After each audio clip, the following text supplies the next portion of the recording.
بسم الله الرحمن الرحيم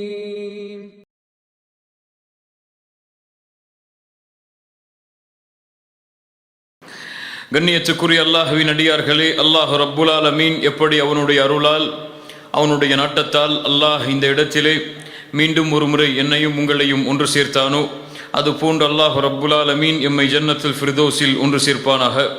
அதிலும் குறிப்பாக அல்லாஹுடைய தூதர் முஹம்மது ரசூலுல்லாஹ் ஸல்லல்லாஹு அலைஹி வஸல்லம் அவர்களோடும் அவர்களுடைய தோழர்களோடும் அல்லாஹ் என்னையும் உங்களையும் உலக முஸ்லிம்களையும் ஒன்று சேர்ப்பானாக. ஏன் நாம் மறந்தோம்? கண்ணியத்துக்குரியவர்களே, இது என்னை பொறுத்தவரை, இந்த சமூகத்துடைய அழைப்பாளர்களை பொறுத்தவரை, அறிஞர்களை பொறுத்தவரை, இந்த சமூக மக்கள் இந்த தலைப்பை விட்டு தூரமாகி வாழ்கிறார்கள், அல்லது பலருக்கு இந்த தலைப்புடைய கல்வி முழுமையாக சென்றடையவில்லை என்றுதான் கருதுகிறோம். இது மிக முக்கியமாக இந்த சமூகத்திலே வாழக்கூடிய இந்த தலைமுறையும் இந்த சமூகத்திற்கு அடுத்து வரக்கூடிய எதிர் தலைமுறையும் அறிந்து வைத்திருக்க வேண்டிய மார்க்க கல்வியில் மிக முக்கியமான ஒரு கல்வி. இன்றைய காலகட்டத்திலே நடந்து கொண்டிருக்கக்கூடிய முஸ்லிம்களுக்கு இடையே இருக்கக்கூடிய எல்லா பிரச்சனைகளுக்கும் தீர்வு இன்ஷா அல்லாஹ் இந்த கல்வியின் மூலமாக அமையலாம். அல்லாஹ் ரப்புல் ஆலமீன் எமக்கு புரிதலையும் அந்த புரிதலின்படி எம்முடைய வாழ்வை அமைத்துக் கொள்ளக்கூடிய வாய்ப்பையும் அல்லாஹ் எமக்கு தருவானாக. இந்த தலைப்பை பொறுத்தவரை ஒரு கூர்மையான கத்தியின் மீது நடப்பதை போன்றுதான். எம்முடைய புரிதலில் கொஞ்சம் மாற்றம் ஏற்பட்டாலும் சரி, அது எம்மை தவறான வழிக்கோ அல்லது தவறான புரிதலுக்கோ கொண்டு சேர்த்துவிடும். அதனால் அல்லாஹ் ரப்புல் ஆலமீன் பேசக்கூடிய எனக்கும் இதை கேட்கக்கூடிய உங்களுக்கும் அல்லாஹ் இதில் எமக்கு தெளிவை தரட்டும். இந்த மார்க்கத்திலே நாம் மறந்த மிக முக்கியமான ஒரு அம்சம், அல்லாஹ் எமக்கு தடை செய்த அம்சங்களில் அது மிக முக்கியமானது, நமக்குள் நாம் பிரிந்திருப்பது. இந்த மார்க்கத்துடைய அடிப்படையே எல்லோரும் ஒன்று சேர்ந்து வாழ்வதுதான். இந்த மார்க்கத்துடைய அடிப்படையே எல்லா மக்களும் ஒன்று சேர்ந்து வாழ்வதுதான். பிரிவை அல்லாஹ் குர்ஆனில் எங்கும் அனுமதிக்கவில்லை. எதிர் பிரிந்தாலும் சரி, அல்லாஹும் அல்லாஹுடைய தூதரும் இந்த தீனில் எந்த ஒரு பிரிவையும் இந்த முஸ்லிம் சமூகம் ஈடுபடுவதில் ஏற்றுக்கொள்வதை அல்லாஹுடைய தூதர் ஸல்லல்லாஹு அலைஹி வஸல்லம் அவர்களும் அல்லாஹும் குர்ஆனிலும் ஹதீஸிலும் அனுமதிக்கவில்லை. இப்படி அனுமதிக்காத ஒரு விஷயத்தை இந்த முஸ்லிம் சமூகம் முழுவதும் இன்று சுமந்து கொண்டிருக்கிறது. அல்லாஹ் ரப்புல் ஆலமீன் அவனுடைய புத்தகம் அல் குர்ஆனிலே இந்த மார்க்கத்தின் அடிப்படை எமக்கு நினைவுபடுத்துகிறான். வஅதஸிமு பிஹப்லில்லாஹி ஜமீஅன் வலா தஃபர்ரகு. குர்ஆனுடைய வசனம் பேசுகிறது, நீங்கள் எல்லோரும் அல்லாஹ்வின் கயிற்றை உறுதியாக பற்றி பிடித்துக் கொள்ளுங்கள். வஅதஸிமு, அதில் நீங்கள் ஒன்றிணைந்து கொள்ளுங்கள், அதில் நீங்கள் ஒன்று சேருங்கள். வலா தஃபர்ரகு, அல்லாஹுடைய கயிற்றில் நீங்கள் பிரிந்து விடாதீர்கள். பிஹப்லில்லாஹ், அல்லாஹுடைய கயிறு என்றால் என்ன? இப்னு அப்பாஸ் ரலியல்லாஹு அன்ஹுமா அவர்கள் விளக்கம் சொன்னார்கள், ஐ தமஸ்ஸகு பிதீனில்லாஹ், அல்லாஹுடைய தீன் அனைத்திலும் நீங்கள் ஒன்று சேர்ந்து பற்றி பிடியுங்கள். இமாம் இப்னு மஸ்ஊத் ரலியல்லாஹு அன்ஹு அவர்கள் சொன்னார்கள், பிஹப்லில்லாஹ் என்றால் ஜமாஅ, நீங்கள் எல்லோரும் ஒன்று சேர்ந்து வாழுங்கள், அதில் நீங்கள் பிரிந்து விடாதீர்கள் என்று அல்லாஹ் சொல்கிறார். முஜாஹித் ரஹிமஹுல்லா தஃப்சீர் கலையுடைய ஆசிரியர்களில் மிக மூத்தவர், அவர்கள் சொன்னார்கள், பிஹப்லில்லாஹ் என்றால் ஐ பில் குர்ஆன், குர்ஆனை கொண்டு நீங்கள் ஒன்று சேருங்கள், அதில் நீங்கள் பிரிந்து விடாதீர்கள் என்று. கால முகாத்தில், மிகப்பெரிய அறிஞர்களில் ஒருவர், ஐ பி அம்ரில்லாஹி வ தாஅத்தி, அல்லாஹ்வுடைய ஏவுதலிலும் அல்லாஹ்வுடைய கட்டளைகளிலும் நீங்கள் பிரிந்து விடாதீர்கள், அதில் ஒன்று சேருங்கள் என்று அல்லாஹ் ரப்புல் ஆலமீன் அவனுடைய புத்தகம் அல் குர்ஆனிலே கூறுகிறான். இந்த நான்கு கருத்தும் எதை சொல்கிறது? இந்த நான்கு அறிஞர்களுடைய கருத்தும் எதை சொல்கிறது? அல்லாஹுடைய தீனில், அல்லாஹ் ரப்புல் ஆலமீன் கொடுத்த குர்ஆனில், அல்லாஹுடைய தூதர் அதற்கு விரிவுரையாக கூறிய ஹதீஸில் நீங்கள் எல்லோரும் ஒன்று சேர்ந்திருங்கள், அதில் நீங்கள் பிரிந்து விடாதீர்கள். வத்குரு நிஅமத்தல்லாஹி அலைக்கும், உங்களுக்கு அல்லாஹ் செய்த ஒரு பெரிய அருளை நினைத்து பாருங்கள். வத்குரு நிஅமத்தல்லாஹி அலைக்கும் இஸ் குன்தும் அஅதாஅன், நீங்கள் எதிரிகளாக வாழ்ந்தீர்கள். ஃபஅல்லஃப பைன குலூபிக்கும், அல்லாஹ் உங்களுடைய உள்ளங்களை ஒன்றிணைத்தான். எதை கொண்டு அல்லாஹ் ஒன்றிணைத்தான்? பெயர்களை கொண்டல்ல, எதை கொண்டு ஒன்றிணைத்தான்? குர்ஆன் சுன்னா என்ற வழிகாட்டலில் அல்லாஹ் ஒன்றிணைத்தான்.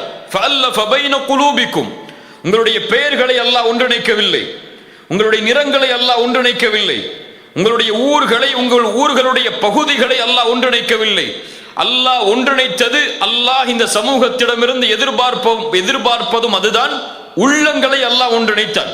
ஃபஅல்லஃப பைன குலூபிக்கும் ஃபஅஸ்பஹ்தும் பினிஅமதிஹி இஹ்வானா, அவனுடைய அருளால் தான் நீங்கள் சகோதரர்களாக மாறினீர்கள்.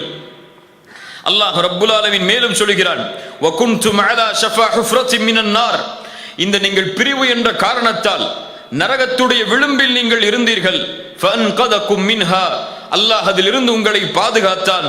கதாலிக யுபய்யினுல்லாஹு லக்கும் ஆயாத்திஹி லஅல்லக்கும் தஹ்ததூன், நீங்கள் நேர்வழி பெற வேண்டும் என்பதற்காக அல்லாஹ் இந்த வசனங்களை உங்களுக்கு விளக்கிச் சொல்கிறான். அல்லாஹ் ரப்புல் ஆலமீன் மேலும் குர்ஆனிலே கூறுகிறான், வலா தகூனு கல்லதீன தஃபர்ரகு வக்தலஃபு மின் பஅதி மா ஜாஅத்துஹுமுல் பையினாத், தெளிவான ஆதாரங்கள் வந்ததற்கு பிறகும் தங்களுக்குள் பிரிவுகளையும் பிளவுகளையும் ஏற்படுத்திய அந்த மக்களோடு நபியே நீங்கள் ஆகிவிடாதீர்கள். அவர்கள் நாளை மறுமையில் மகத்தான வேதனைக்குரியவர்கள்.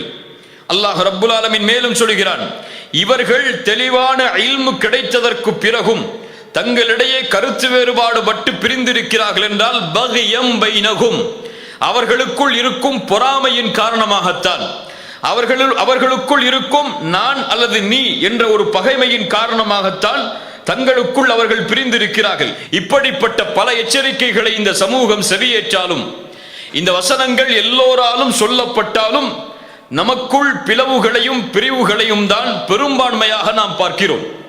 இங்கே நான் குறிப்பிடுவதெல்லாம் பெயர்கள் அடிப்படையில் இந்த சமூகம் பணி செய்வதே அல்ல. ஒருவர் ஒரு பெயரில் ஒரு ஜமாஅத்தில் பணி செய்கிறார், இன்னொருவர் இன்னொரு பெயரில் ஒரு ஜமாஅத்தில் பணி செய்கிறார். இந்த பெயரை குர்ஆன் சுன்னா ஒருபோதும் கண்டிக்கவில்லை, இது பிளவும் அல்ல. ஆனால் ஒரு பெயரில் பயணிப்பதால் இன்னொரு பெயரில் பயணிப்பவர்களை எதிரிகளாக பார்ப்பது, பகைவர்களாக பார்ப்பது, அவர்களை முஸ்லிம்களா என்ற ஒரு சந்தேகத்தில் பார்ப்பது, அவர்கள் வழிகேடர்கள் என்று விமர்சனம் செய்வது, அவர்களை காஃபிர்கள், முஷ்ரிக்குகள், பிதஅத்வாதிகள், அவர்கள் ஹாரிஜியாக்கள், முஅ்தஸிலாக்கள் என்று வெறுமனையே பட்டங்களை சுமத்துவதை குர்ஆன் சுன்னா ஒருபோதும் அனுமதிக்கவில்லை. அப்படி அனுமதிப்பவர்களை அல்லாஹ்வுடைய தூதரும் அல்லாஹும் குர்ஆனிலே எச்சரிக்கை செய்கிறார்கள். பெயர்கள் அடிப்படையில் பிரிவதை அல்லாஹும் அல்லாஹ்வுடைய தூதரும் அனுமதிக்கிறார்கள். ஆனால் பெயர்களோடு பிரிவதோடு மட்டுமல்லாமல் உள்ளத்தாலும் ஒரு சமூகம் பிரிந்து விட்டால் அல்லாஹ் அந்த சமூகத்திற்கு தன்னுடைய உதவியை நிறுத்தி விடுகிறான். அன்சாரிகள் முஹாஜிர்கள் பிரிவா இல்லையா? அன்சாரிகளுக்கு ஒரு கொடி, முஹாஜிர்களுக்கு ஒரு கொடி, பிரிவா இல்லையா? அன்சாரிகளில் அவுஸ் கோத்திரத்தார்களுக்கு ஒரு கொடி, ஹஸரஜ் கோத்திரத்தார்களுக்கு ஒரு கொடி, பிரிவா இல்லையா? இருவருவர்களுக்கும் வேறு வேறு தலைவர்கள், இருவருவர்களுக்கும் வேறு வேறு கனிமத்துடைய பங்களிப்புகள். இப்படி அல்லாஹ்வுடைய தூதர் இந்த பிரிவை அங்கீகரித்தாலும் இருவர்களுக்கும் இடையில் மனதளவில் ஒரு பிரிவு வரும் பொழுது அல்லாஹ்வுடைய தூதர் சொன்னார்கள், இப்படி நீங்கள் அழைக்காதீர்கள், இது ஐயாமுல் ஜாஹிலியாவுடைய வார்த்தை, இதை விட்டு விடுங்கள் என்று. ரசூலுல்லாஹி ஸல்லல்லாஹு அலைஹி வஸல்லம் அவர்களுடைய காலம் தொட்டு இன்று வரை சமூகத்துடைய பிளவுகளும் பிரிவுகளும் நாளுக்கு நாள் அதிகரித்துக் கொண்டே வருகிறது. இதில் எந்த பிளவு சரி, எந்த பிளவு தவறு என்பதுதான் இன்றைய முழு கல்வியும் எமக்கு. இன்ஷா அல்லாஹ், அல்லாஹ் அதில் எமக்கு பலனை தரட்டும். அல் ஹிலாஃபு நவ்ஆன், இஹ்திலாஃப் கருத்து வேறுபாடுகள், பிரிவுகள் என்பது இந்த தீனில் இரண்டு பிரிவில் ஏற்பட்டிருக்கிறது. மார்க் அடிப்படையில் இந்த இரண்டு பிரிவுகளில் தான் கருத்து வேற்றுமைகள் ஏற்பட்டிருக்கிறது, மூன்றாவது கிடையாது. முதலாவது பிரிவு ஹிலாஃபுன் ஃபி அஸ்லில் மில்லா, மார்க்கத்தின் கொள்கையில் ஏற்பட்ட பிரிவுகள், மார்க்கத்தின் அடிப்படை கொள்கையில் ஏற்பட்ட பிளவுகள். அல்லாஹ் ரப்புல் ஆலமீன் குர்ஆனிலே சொல்லுகிறான், சூரா ஹூதுடைய 118வது வசனம், வலா யஸாலூன முக்தலிஃபீன் இல்லா மன் ரஹிம ரப்புக், இவர்கள் கருத்து வேறுபாட்டிலேயே நிலைத்திருக்கிறார்கள், அல்லாஹ் யாருக்கு அருள் செய்தானோ அவர்களை தவிர. அல்லாஹ் அந்த கூட்டத்தில் எம்மையாக்கட்டும். அல்லாஹ் அருள் செய்த மக்களை தவிர மற்ற எல்லோரும் கருத்து வேற்றுமையில் தான் திளைத்துக் கொண்டிருக்கிறார்கள். அறிஞர்கள், பெரும்பான்மையான அறிஞர்கள், இப்னு தைமியா ரஹிமஹுல்லா, இமாம் ஷாத்திபி, இமாம் ஹாஃபித் இப்னு ஹஜர் ரஹிமஹுல்லா, இமாம் இப்னு ஹஸம் போன்ற பெரும் அறிஞர்கள் இந்த வசனத்திற்கு விளக்கம் சொல்லும் பொழுது சொல்கிறார்கள், அல்லாஹ் கருத்து வேற்றுமைகளில் அவர்கள் நிலைத்திருக்கிறார்கள் என்று சொல்லுவது எதை? மார்க்கத்தின் அடிப்படையில் எழக்கூடிய கருத்து வேற்றுமையில், கொள்கையில் ஏற்படக்கூடிய கருத்து வேற்றுமையில். இதைத்தான் அல்லாஹ் இந்த குர்ஆனுடைய வசனத்திலே சொல்லுகிறார். இது முதல் வகையான மார்க்கத்திலே பிரிந்த கருத்து வேற்றுமை.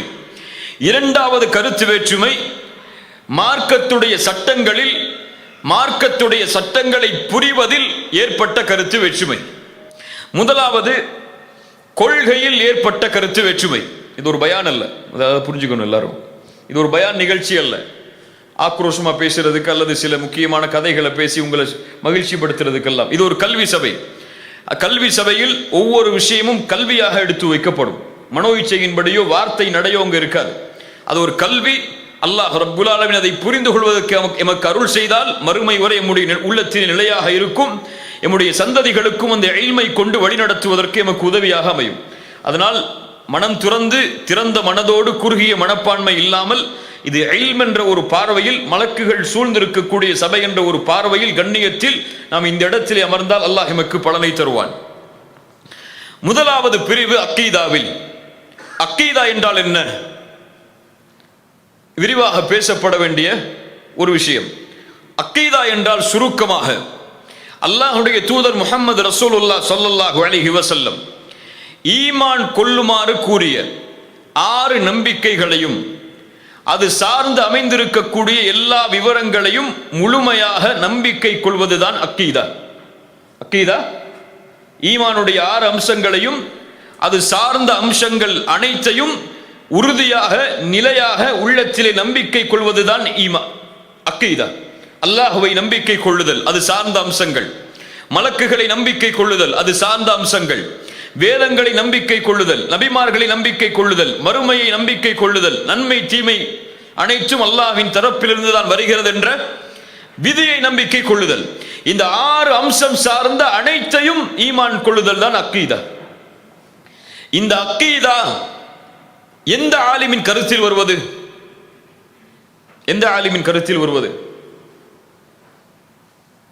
இந்த ஆலிமுடைய அக்கீதா இது, இந்த ஆலிமுடைய புரிதலில் இது ஒரு அக்கீதா, இது கொள்கை இது என்று பிரிக்க முடியுமா இந்த தீனில்? இந்த அக்கீதாவை பொறுத்தவரை இது குர்ஆன் சுன்னாவில் இருந்து நேரடியாக வருவது. இதில் கருத்து வேற்றுமைக்கோ பிரிவுக்கோ ஆய்வுக்கோ வேலையே கிடையாது. இந்த வசனத்தை எப்படி புரிவது? இந்த ஆலிம் என்ன சொல்றாரு, அந்த ஆலிம் என்ன சொல்றாரு, இந்த அக்கீதாவில் அந்த ஆலிம் எப்படி புரிஞ்சிருக்காரு, அந்த ஆலிம் எப்படி இந்த அக்கீதாவுக்கு ஃபத்வா கொடுக்கிறார் என்றெல்லாம் முரண்படுவதற்கு வேலையே கிடையாது. அக்கீதா ஒரே ஒரு கருத்து தான். அக்கீதாவில் கருத்து வேற்றுமை தோன்றாது, தோன்றினால் அதற்கு காரணங்கள் உண்டு, அது பின்னால் பார்ப்போம். அக்கீதாவில் கொள்கையில் கருத்து வேற்றுமை தோன்றவே தோன்றாது. ஏன்? அது ஆய்வுக்கு உட்படுத்தப்பட வேண்டிய விஷயமே கிடையாது. அது நேரடியாக குர்ஆன் சுன்னாவுடைய நஸ், நேரடியாக குர்ஆன் சுன்னாவுடைய ஆதாரம். அதை ஒருவர் அப்படியே எடுத்து சொல்ல வேண்டுமே தவிர புரிதலை அங்கே கொண்டு வரக்கூடாது. அதனால் தான் ரசூலுல்லாஹி ஸல்லல்லாஹு அலைஹி வஸல்லம் இந்த சமூகம் தனக்குள் பிரியும் என்று சொல்லும் பொழுது ஒரே கூட்டம் தான் சொர்க்கம் செல்லும் என்று சொன்னார்கள். சொன்னார்களா இல்லையா? யூதர்கள் 71 கூட்டமாக பிரிந்தார்கள். நஸ்ரானிகள் 72 கூட்டமாக பிரிந்தார்கள். என்னுடைய சமூகம் 73 கூட்டமாக பிரியும். அதில் 72 கூட்டமும் நரகம் செல்லும், ஒரு கூட்டத்தை தவிர. ஏன் அந்த ஒரு கூட்டம் சொன்னாங்க? அந்த ஒரு கூட்டம் ஒரு கொள்கையில் தான் இருக்க முடியும், 2 கொள்கையில் இருக்க முடியாது. அந்த ஒரு கூட்டம் ஒரு கருத்தில் தான் இருக்க முடியும், 2 கருத்தில் பிரிஞ்சு போக முடியாது. அக்கீதா முஸ்லிம் சமூகத்திற்கு ஒன்றுதான், 2ஆக இருக்க முடியாது. ரசூலுல்லாஹி ஸல்லல்லாஹு அலைஹி வஸல்லம் இடத்திலே நபித்தோழர்கள் கேட்டார்கள், அல்லாஹ்வுடைய தூதரே அந்த ஒரு கூட்டம் யார்? ரசூலுல்லாஹ் சொன்னார்கள், அல் ஜமாஅ, ஜமாஅத்தோடு வசிக்கக்கூடியவர்கள். ரசூலுல்லாஹ் இடத்திலே மேலும் கேட்டார்கள், அந்த ஜமாஅத் யார்? மா அனா அலைஹி வ அஸ்ஹாபி, நானும் என் நபித்தோழர்களும் எந்த கொள்கையில் இருக்கிறோமோ அந்த கொள்கையில் இருக்கக்கூடிய கூட்டம். தெளிவா? ரசூலுல்லாஹ் என்ன சொல்லல? நான் இருக்கக்கூடிய கூட்டம் என்று மட்டும் சொல்லல, நானும் என் நபித்தோழர்களும் எந்த கொள்கையில் நிலைப்பாட்டில் இருக்கிறோமோ அந்த நிலைப்பாட்டில் இருக்கக்கூடிய கூட்டம் சொர்க்கம் செல்லும். மற்ற வழியில் இருக்கக்கூடிய எல்லா கூட்டங்களும் எதில் சொல்லும்? நரகம் சொல்லும். ரசூலுல்லாஹ் மேலும் சொன்னார்கள், பின்னால் வரும்பொழுது ஃபஸயரா இக்திலாஃபன் கஸீரா, அதிகமான கருத்து வேற்றுமைகளை நீங்கள் பார்ப்பீர்கள் கொள்கையில்.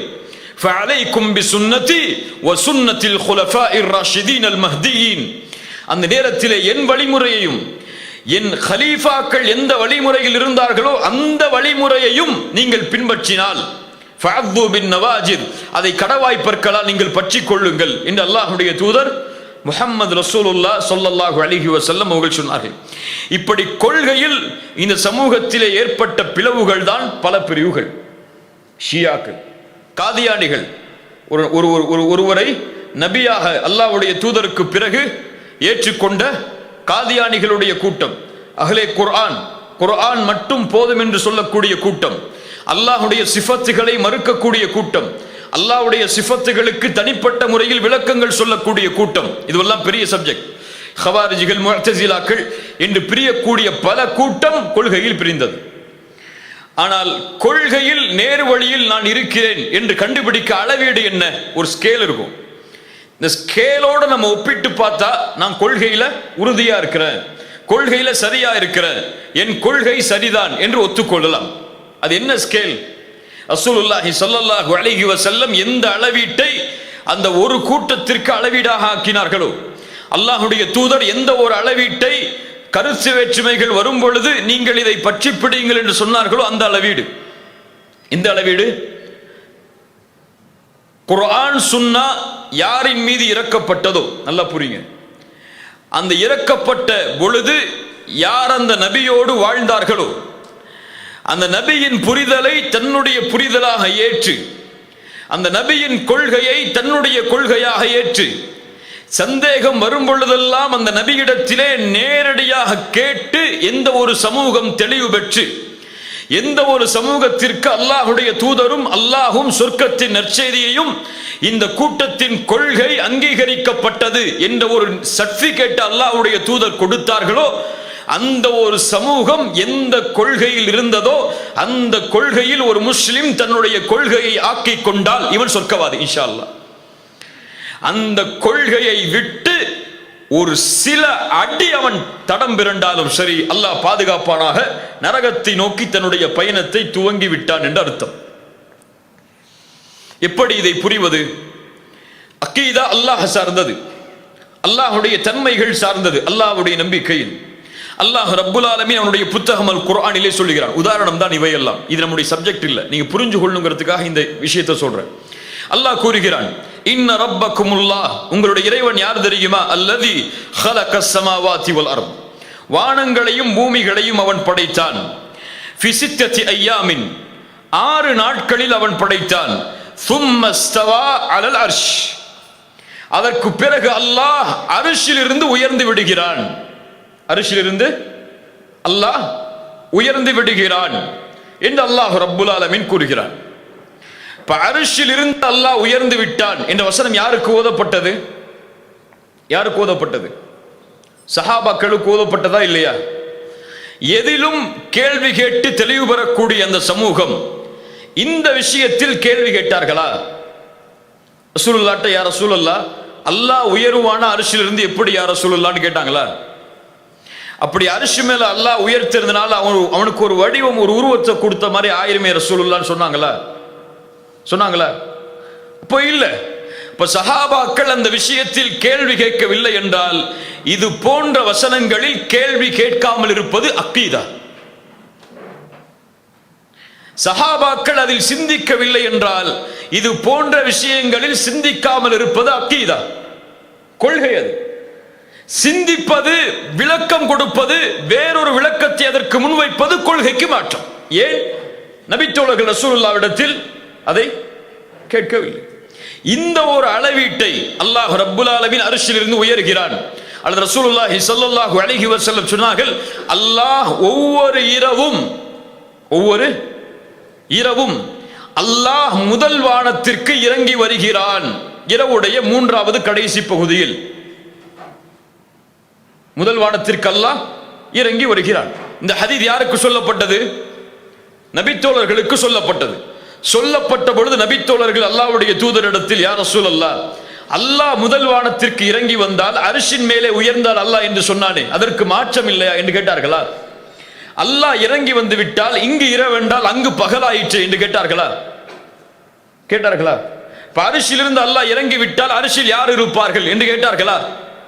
கேட்கவில்லை என்றால் என்ன அர்த்தம்? கேட்க கூடாது என்று அர்த்தம். கேட்க கூடாது என்று அர்த்தம். அது சஹாபாக்கள் சிந்திக்கவில்லை என்றால் சிந்திக்க கூடாது என்று அர்த்தம். அதற்கு சஹாபாக்கள் அல்லாஹ் இறங்கி வருகிறான் என்றால் அல்லாஹ்வுடைய அருள் இறங்கி வருகிறது என்று விளக்கம் சொல்லவில்லை என்றால் விளக்கம் சொல்லக்கூடாது என்று அர்த்தம். அதை அப்படியே ஏற்றுக்கொள்ள வேண்டும் என்றுதான் புரிய வேண்டும். இதை யார் அளவீடாக ஆக்கினார்கள்? நபித்தோழர்களுக்கு பின்னால் வந்தவர்கள் அல்ல. இந்த ஒரு கொள்கை நேர்கோட்டை உரசி பார்த்தவர்கள் நபித்தோழர்கள். நபித்தோழர்கள் வாழக்கூடிய சமூகத்தில் நபித்தோழர்கள் அல்லாத மக்கள் கருத்து வேறுபாடு பிரிந்தார்களே, அப்போது அவர்களிடத்தில் அந்த நபித்தோழர்கள் கேட்ட கேள்வி, நீங்கள் சொல்லக்கூடிய கொள்கையில் எங்களுடைய சமூகத்தின் நபித்தோழர்கள் உண்டா? உதாரணமாக அலி இப்னு அபி தாலிப் ஆட்சி பொறுப்புக்கு வருகிறார்கள் ரலியல்லாஹு அன்ஹு. வந்தவுடன் ஹவாரிஜிகள் என்ற ஒரு கூட்டம், இவர் மக்களுடைய சட்டங்களுக்கு கட்டுப்படுகிறார், அல்லாஹ்வின் சட்டங்களுக்கு கட்டுப்படவில்லை, அல்லாஹ்வின் சட்டங்களுக்கு இவர் கட்டுப்படாததால் அலி காஃபிர் மஅதல்லாஹ் இயாது பில்லாஹ் என்று இஸ்லாமிய வரலாற்றில் முதலாக சஹாபாக்களில் ஒரு பெரும் கூட்டத்தை காஃபிராக மாற்றி 6000 பேர் பிரிந்து செல்கிறார்கள். சில ஹதீஸில் 7000 பேர். 6000த்திற்கும் மேற்பட்ட ஒரு சமூகம் சஹாபாக்களில் இருந்து பிரிந்து செல்கிறது. அக்கீதாவில் ஏற்பட்ட முதல் பிளவு நபித்தோழர்களுக்கு மத்தியில். அலி இப்னு அபி தாலிப் ரலியல்லாஹு அன்ஹு அவர்களுக்கு எதிராக ஒரு போரை தயார் செய்கிறார்கள். அலி இப்னு அபி தாலிப் இடத்தில் இப்னு அப்பாஸ் வருகிறார். யார் இப்னு அப்பாஸ்? ரசூலுல்லாஹ்வுடைய சாட்சாவின் மகன், ரசூலுல்லாஹ்வின் நேரடி மாணவர் ரலியல்லாஹு அன்ஹு. வந்து அலி இப்னு அபி தாலிப் இடத்தில் அனுமதி கேட்கிறார். அலியே, நான் அவர்களை சந்திக்க செல்லவா? அவர்களிடத்தில் நான் பேசவா? அலி இப்னு அபி தாலிப் சொன்னார்கள், உங்கள் மீது நான் பயப்படுகிறேன், அவர்களுடைய செயல்பாடுகளை, அவர்கள் உங்களை தாக்கக்கூடும், நான் பார்த்துக் கொள்கிறேன். அலி இப்னு அபி தாலிபே, உங்களுடைய அனுமதி மட்டும் எனக்கு வேண்டும். அனுமதியோடு செல்கிறார். அவர்களை பார்த்தவுடன் சில கேள்விகளை கேட்கிறார்கள். அலி இப்னு அப்பாஸ் ரலியல்லாஹு அன்ஹு அவர்கள் சில பதில்களை முன்வைக்கிறார்கள். அவர்களுடைய கருத்துக்களை கேட்கிறார்கள். 3 கருத்துக்களை முன்வைத்தார்கள். அலி அவர்கள் காஃபிர் என்பதற்கு 3 ஆதாரங்களை முன்வைத்தவுடன் இப்னு அப்பாஸ் ரலியல்லாஹு அன்ஹு சொன்ன பதில் என்ன தெரியுமா? நான் யார்? அல்லாஹ்வுடைய தூதர் ஸல்லல்லாஹு அலைஹி வஸல்லம் அவர்களோடு வாழ்ந்த முஹாஜிர்கள் அன்சாரிகளிடமிருந்து உங்களிடத்திலே வந்திருக்கிறேன். அவர்களுக்குத்தான் குர்ஆன் இறக்கப்பட்டது நேரடியாக. அவர்கள்தான் உங்களை விட குர்ஆனை நேரடியாக புரிந்தவர்கள். உங்களை விட நேரடியாக குர்ஆனை புரிந்தவர்கள். எங்களோடு அந்த எல்லா நபித்தோழர்களும் உண்டு. உங்களுடைய இந்த கூட்டத்தில் ஒரு நபித்தோழர் உண்டா? உங்களுடைய இந்த கொள்கையில் ஒரு நபித்தோழர் உண்டா? யாரும் கிடையாது. இந்த ஹவாரிஜிகளுடைய பிரிவில், அக்கீதாவில் ஏற்பட்ட அந்த பிளவில் ஒரு நபித்தோழர் கூட கிடையாது. என்ன அர்த்தம்? நபித்தோழர்கள் கொள்கையில் பிளவு பெற மாட்டார்கள். கொள்கையில் பிளவு பெற மாட்டார்கள். சஹாபாக்கள் வைத்த அளவீடு, உங்களுடைய கொள்கை எங்களுடைய நபித்தோழர்களின் கொள்கையா இல்லையா? நாங்கள் புரிந்தபடி, நான் ரசூலுல்லாஹ்வுடைய சாட்சாவின் மகன், நான் குர்ஆனுடைய வசனத்திற்கு இதை புரிகிறேன் என்று விளக்கம் சொன்னவுடன் அந்த கூட்டத்தில் பெரும் கூட்டம் அந்த இடத்திலேயே தௌபா செய்து இப்னு அப்பாஸோடு விலகி வருகிறது. சுப்ஹானல்லாஹ். இப்போ கொள்கையில் ஏற்படக்கூடிய கருத்து வேற்றுமையில் எம்முடைய அளவீடு, நாம் இருக்கக்கூடிய இந்த கொள்கையில் சஹாபாக்கள் இருந்தார்களா இல்லையா? கபர்களை வணங்கக்கூடிய ஒரு கூட்டம் உண்டு இந்த சமூகத்தில். அவர்களிடத்தில் நாம் கேட்கக்கூடிய கேள்வி என்ன? நீங்கள் செய்யக்கூடிய இந்த செயல்பாடுகளை, கபர்களை தவாப் செய்கிறீர்கள், கபர்களுக்கு சுஜூது செய்கிறீர்கள், அங்கே உள்ளவர்களிடத்தில் நேரடியாக கேட்கிறீர்கள். அவர்களுடைய பொருட்டால் கேட்பது என்பது கருத்து வேறுபாடுக்கு உட்பட்டது, அது ஷிர்கா இல்லையா என்பது. ஆனால் நேரடியாக அவர்களிடத்தில் இறந்ததற்கு பிறகும் கேட்கிறீர்கள், அவர்களுக்கு சுஜூது செய்கிறீர்கள், அங்கே ஒரு விழா எடுக்கிறீர்கள், அங்கே வந்தால் ஹஜ்ஜுக்கு செல்வதை விட சிறந்த நன்மைகள் உண்டு என்று விமர்சனம் செய்கிறீர்கள். இப்படி நீங்கள் கூறுகின்ற இந்த செயலில் எங்களுடைய ஒரு நபித்தோழர் உண்டா? இதுதான் நம்ம முன்வைக்க வேண்டிய வாதம். காதியானிகளிடத்தில் சஹாபாக்கள் எல்லா நபித்தோழர்களும் ஒருமித்த கருத்து என்ன? நபிக்கு பிறகு நபி கிடையாது. நபிக்கு பிறகு நபியாக அறிமுகப்படுத்திய மனிதனை சஹாபாக்கள் நடத்திய முறை என்ன? அவரோடு போர் செய்து கொலை செய்தார்கள். அப்போ அந்த கொள்கையில் நபித்தோழர்களுக்கு இருந்த முடிவு. குர்ஆன் மட்டும் என்று போதும் என்று சொல்லக்கூடிய சமூகத்திடம் கேள்வி, உங்களுடைய கொள்கையில் ஒரு நபித்தோழர் இருந்தாரா? கிடையாது. இப்படி அக்கீதாவில் ஏற்படக்கூடிய பிளவுகளை இந்த கருத்தில் எதிர்கொண்டால் கருத்து வேற்றுமைகள் வராது. இந்த கருத்துக்கு மாற்றமாக என் புரிதல், இந்த வசனத்தை இப்படித்தான் இவர் புரிந்தார், இந்த ஆலிம் இப்போது இப்படித்தான் புரிந்தார், என் ஊரில் வசிக்கக்கூடிய ஆலிம் இந்த வசனத்திற்கு இப்படித்தான் விளக்கம் சொன்னார், என்னுடைய மதரசாவுடைய முதர்ரிஸ் இப்படித்தான் விளக்கம் சொன்னார் என்று இன்றைய காலத்திலே வாழக்கூடிய நவீன மக்களுடைய கருத்துக்களை அக்கீதாவில் நுழைத்தால் பிரிவுகள் வரும். சஹாபாக்களுடைய கருத்துக்களை முன்னிலைப்படுத்தினால் பிரிவுகள் வராது. இதற்கு பிரிவு வருவதற்கு முதல் காரணம் என்ன? இந்த அக்கீதாவில் இந்த சமூகம் இப்படி காதியானிகளுடைய சமூகத்தை பின்பற்றக்கூடிய மக்களும் இடத்தில் வாழ்கிறார்கள். குர்ஆன் மட்டும் என்று போதும் சொல்லக்கூடிய சமூகத்தை பின்பற்றக்கூடியவர்களும் தமிழ் பேசக்கூடிய மக்கள் மத்தியிலும் வாழ்கிறார்கள், அவர்கள் வளர்கிறார்கள் என்றால் அதனுடைய முதல் காரணம் அறியாமை. கொள்கை எங்கும் பேசப்படுவதில்லை, அக்கீதா எங்கும் பேசப்படுவதில்லை. அப்படி பேசப்பட்டால் அதை ஒரு இல்மாக, அதை ஒரு மார்க்கத்தின் அடிப்படை கல்வியாக ஏற்றுக்கொள்வதற்கு நம்முடைய சமூகத்தின் பெரும் மக்கள் இன்னும் தயாராகவில்லை. லா இலாஹ இல்லல்லாஹ் அதனுடைய விளக்கம் என்ன தெரியாது எமக்கு. அல்லாஹ் யார் தெரியாது எமக்கு. யாருக்கு சுப்ஹான ரப்பியல் அலா என்று சுஜூத் செய்கிறோம், அந்த அல்லாஹ் எங்கே இருக்கிறான்? பலரிடத்தில் கேட்டால் சொல்வார்கள், அல்லாஹ் தூணிலும் இருக்கிறான், துரும்பிலும் இருக்கிறான். அல்லாஹ் பூமியிலும் இருக்கிறான், வானத்திலும் இருக்கிறான், காற்றிலும் இருக்கிறான், கடலிலும் இருக்கிறான். யாருடைய கொள்கை இது? யார் கற்றுக் கொடுத்த கொள்கை இது? அபூபக்கர் இந்த கொள்கையில் இருந்தாரா? உமர் இந்த கொள்கையில் இருந்தாரா? உஸ்மான் இந்த கொள்கையில் இருந்தாரா? இல்லை. மார்க்கத்தின் கொள்கையை இன்னும் சமூகம் அறிந்து கொள்ளவில்லை. லா இலாஹ இல்லல்லாஹ்வின் பொருள் தெரியாது, அதனுடைய நிபந்தனைகள் தெரியாது, அதை எது செய்தால் மறுக்கப்படும் என்று தெரியாது, ஷிர்க் என்றால் என்ன என்று தெரியாது, ஷிர்க்குடைய வகைகள் தெரியாது, குஃபுர் என்றால் என்னவென்று தெரியாது, குஃபுருடைய வகைகள் என்றால் என்னவென்று தெரியாது, முஹம்மது ரசூலுல்லாஹ் என்று சாட்சி என்றால் என்னவென்று தெரியாது, அந்த சாட்சிகள் தரக்கூடிய நிபந்தனைகளும் அது மறுக்கக்கூடிய காரணிகளும் நமக்கு தெரியாது. கொள்கை நமக்கு பிடிக்கலன்னா அதை கேட்கறதுக்கு இன்பம் இல்லை. இன்னும் இரண்டாவது, எம்முடைய எப்படி நடைமுறையில் வளர்ந்தோமோ அப்படியே வளர வேண்டும் என்று சமூகத்திலே பலர் நினைக்கிறார்கள். எங்க அப்பா அம்மா இப்படிதான் இருந்தாங்க, எங்க ஊரில் உள்ள அஜத் இப்படிதான் பயன் பண்றாரு, எங்க ஊரில் உள்ள இமாம் எங்களுக்கு இப்படிதான் காட்டி தந்தாரு, அதனால நாங்க இப்படித்தான் இந்த விஷயத்தில் இருப்போம் அப்படின்னு சொல்லி முன்னோர்களை காரணம் காட்டி மனோ இச்சையை முற்படுத்துகிறார்கள். இந்த இரண்டும் தான் கொள்கையில் இந்த சமூகம் பிளவுபட்டதற்கு அடிப்படை காரணம். இப்படி வாழக்கூடிய சமூகத்தையும் அல்லாஹ்வுடைய தூதர் அழைத்த முறைதான் இன்று நமக்கு தேவை. ஒரு கொள்கையில் முரண்படுகிறார் என்றால் அவரை காஃபிர் முஷ்ரிக்னு ஃபத்வா கொடுக்கிறது மட்டும் நம்முடைய கடமை இல்லை. அவர் கொள்கையில முரண்பட்டு போயிட்டார், அவர் ஒதுக்கிருங்க, அவர் ஊரை விட்டு ஒதுக்கிடுவோம், அவர் அடிச்சிருவோம்னு சொல்லி உணர்ச்சிகளை கொள்கையில் முரண்பட்டவர்களிடத்திலே வெளிப்படுத்துவது மட்டும் நம்முடைய கடமை அல்ல. அலி இப்னு அபி தாலிப் ரலியல்லாஹு அன்ஹு அவர்களை அல்லாஹ்வுடைய தூதர் ஸல்லல்லாஹு அலைஹி வஸல்லம் கைபருடைய யுத்தத்திற்கு அனுப்பும் பொழுது என்ன சொன்னார்கள்? அலியே, நீ எங்கே செல்கிறாய்? யுத்தத்திற்கு செல்கிறாய், எதிரிகளை சந்திக்க செல்கிறாய், நீ அவர்களை அல்லாஹ்வின் பக்கம் அழை. உன் மூலமாக ஒருவருக்கு அல்லாஹ் நேர்வழியை கொடுத்தால் சிகப்பு ஒட்டகைகள் உமக்கு கிடைப்பதை விடவும் அது மேலானது. நம்முடைய நோக்கம் என்ன? அப்போ கபர் வணங்கிகள் என்று விமர்சனம் செய்தது இல்லை. அவர்கள் முஷ்ரிக்குகள், அவர்கள் காஃபிர்கள், அவர்கள் இந்த செயலை செய்ததால் நரகவாதிகள் என்று ஃபத்வா கொடுக்கிறது இல்லை நம்முடைய நோக்கம். அவர்களுக்கு வழிகாட்டுவதுதான் நம்முடைய நோக்கம். இன்னைக்கு அதை மறந்து ஒதுக்கப்பட வேண்டும் என்று மக்களை ஒதுக்கி கொண்டிருக்கிறோம். ஃபத்வாக்களுக்காக மட்டும்தான் இந்த முஸ்லிம் சமூகம் அறிஞர்களை அணுகுகிறது. முஹம்மது கஸ்ஸாலி ரஹிமஹுல்லா என்ற ஒரு அறிஞர் இருந்தார். நாம் கஸ்ஸாலி அல்ல, பின்னால் காலத்திலே வந்த ஒரு அறிஞர். இவர் மிகப்பெரிய உலமாக்களுடைய மாணவர். அவரிடத்தில் ஒரு மனிதர் வந்து கேட்கிறார், என் சகோதரர் ஒருவர் தொழவில்லை, இவருக்கு ஃபத்துவா என்ன?